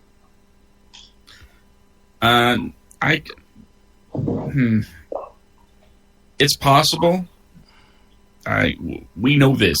It is possible that people do have the argument that they separate the two things in their minds. Like, I just have sex with them, but it's you I love. Right. I said that same time. That's that player note right there. So yeah, I think that there are people that can love somebody and still sleep with other people. It was just sex. I think it's very selfish that he would never leave his wife to be with her, and he has a family with his wife. Yeah. Interesting. Can you love someone and cheat on them, Rasheen? I feel like it's possible to love a person and still cheat on them. I don't think that love is what keeps people from cheating on people. I think that there are other things, and I think among those is a sense of, for lack of a better word, a lack of a more articulate way to put this. I think people tend not to cheat when cheating on the person is cheating on themselves. Like this, I'm playing myself if I do this. I'm playing myself. Like people act in their own self-interest. So if cheating on the person is acting against their own self-interest, then they won't. But if they feel like they could cheat and they can get this and they can get that, and and it's not playing themselves, then I think that they will cheat. And I don't think that has anything to do with love. That's interesting. Well, I don't know. I don't know. Like, you would hope that the person that you're in love with, that you are faithful to would, return the sentiment by being faithful as well. I know that a lot of times when people, they've been cheated on and they have not cheated, that's usually the issue. Like, you know what, I could have cheated, but I didn't. But then I find out this person has been cheating on me. So, they'll have issues with that, which I think, I find funny. Because my thing is, like, you do right. That's the only thing that matters in the end. But, you should have asked them, can you love two people at the same time? That is a good question. Can you love two people at the same time? Be in love with two people at the same time. She says yes. Yes. Yes. Yeah. Dealing with it, yes. This still you recorded? Dealing with it, Mr. Wake Up Better? Is this still recorded? Oh, I had to just catch myself. I'm some dumb shit. Hold up. He meant he read that in a book. I You cannot love two people at the same time. That's right. You got this link and tag in. That is cool. But nah, yeah. I think you could love two people at the same time. It might be hard. It's hard, but you can actually be in love with two people at the same time. I mean, I think you can too. I think that's all the more reason why when you're in love with a person, you have to be intentional about making a choice to choose them every day. Like, one of the things that that I have said is that when I decided to get married to Derek, I chose him not just that day, but I'm choosing him every day after that day. And that's why on his wedding ring around it says, I choose you over and over again every day. And I think that comes with you being intentional. You're guarding against certain temptations that might come your way, because when a person says to you, oh, that person is married or that person is in a relationship, and a person still gets jealous, it's because they know that you being in love with me is not going to stop you from loving or catching feelings for this other person unless you're intentional about it. So you have to safeguard that. You can't just trust that, oh, this person is in a relationship, so there's no way that they could develop feelings for another person. That's not true. I'm gonna need to sign up for Rashim's seminar. First of all, I'm not gonna repeat what you said earlier because you obviously feel some type of way about it. But offline, we're gonna talk about what you said. Huh? About what? What was the question you asked earlier? I don't know if you want me to say it again. I don't know what you're talking about. I don't know what you're talking about. Was it like the one I just asked? Yeah. Oh, yeah. You good. Yeah, okay. All right, I think we lost Josh. Let's see. I guess he's back. Now, real quick before we say goodbye, we'll let Josh back in. Was there anything that surprised you about any of the answers that to the questions? Yeah. That they so-called aren't looking to be taken care of. The financial one? Yeah, the financial. Like, be real. Like, let's be real. Anything surprise you, Josh, about the answers to some of these questions? No, I think it's the financial ones that really seemed to catch me off guard a little bit. What about you, Rashim, as the sole representative of the female species? Right. No, that one definitely surprised me. I wonder. I think that's a good idea. I wonder how it actually plays out practically in each of their lives when it comes down to it. Because I think there's some concepts in terms of in general that we're like, oh, this is a good idea. but in terms of practice, that's not necessarily how we live. So I'm curious if that was the case in some of those. Now, in a couple of weeks, it's gonna be off women panel, and it's gonna be So Steph as well as Danielle Booth. So I just wanted to know, fellas, any questions you want me to ask the ladies on the all lady panel? Does size matter? Okay, size matter. Don't answer it in the chat, Steph. We're gonna save it. Everybody can, and I want these 40 women to answer this shit because I want to know what they think.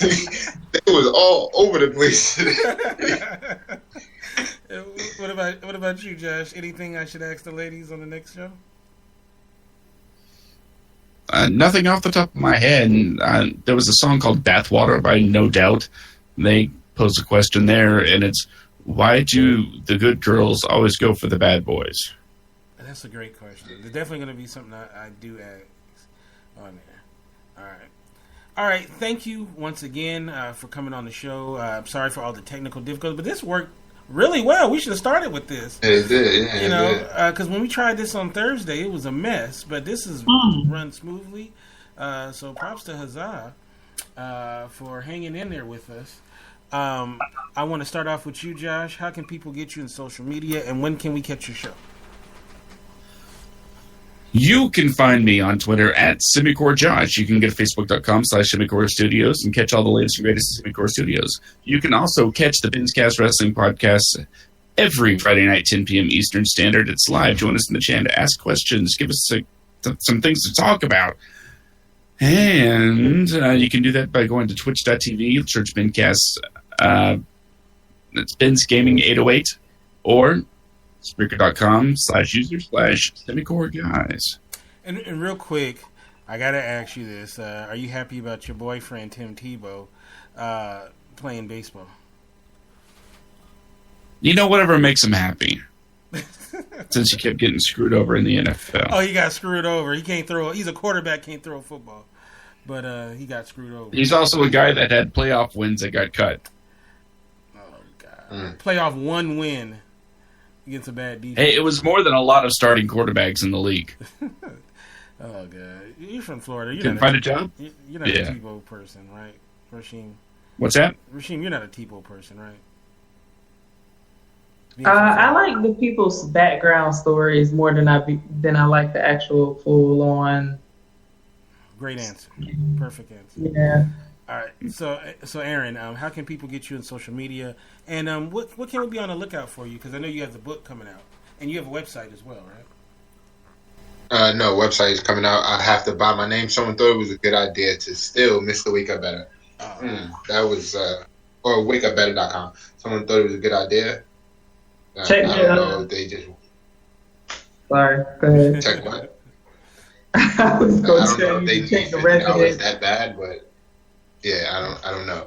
But you can always catch me on all social media. Mr. Wake Up Better on everywhere except for Facebook. Aaron Gowans on Facebook. You can also always reach me on Twitter. Instagram, I always answer back. Facebook, I probably won't answer back because I kind of starting to get a lot of just junk mail now, like these random people messaging you, and I just think that's a little weird, so I probably won't answer back on Facebook unless I know you. Yeah, something you can expect. Always, you can expect the book. It will be out. I don't care what happens. If it's 8 million typos, my book will be out 2017. Shooting for late 2017. It will be out just because I want people to get it as a Christmas gift. So it will be out. You can. Big announcement coming out on in 2 weeks. I will be starting up my coaching. So I'll be coaching again. Price is always going affordable. Yeah, that's pretty much it. All right. And the strip mall. Oh, you got a strip? Forgot the strip mall. Yeah. That was my announcement. Almost a year now we've been building it. So The strip mall is that way. Sorry. Strip mall is that way. That will be opening up February. Man, I got nothing but love for you, man, because you doing your thing, man. You got a lot of stuff going on, and definitely, I'm very happy for all your success, man.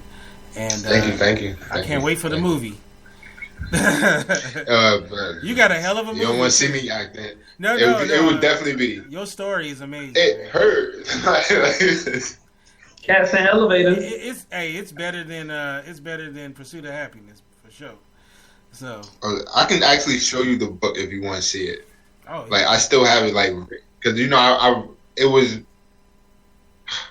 I'm all getting tongue-tied because I'm dyslexic and I have trouble writing. I wanted to actually write a book just to make my weakness a strength, so I can actually show you like the book like written out and everything. It's pretty cool, like to see it and to see what's going on with it now. And it's like, damn, it came a long way from a handwritten book with like 40 words spelled wrong, and it's kind of amazing. I'm not gonna lie, it's kind of amazing to see it. That is amazing. Like I write all the time, and the idea of writing a book is so like wow, to me. So that's excellent.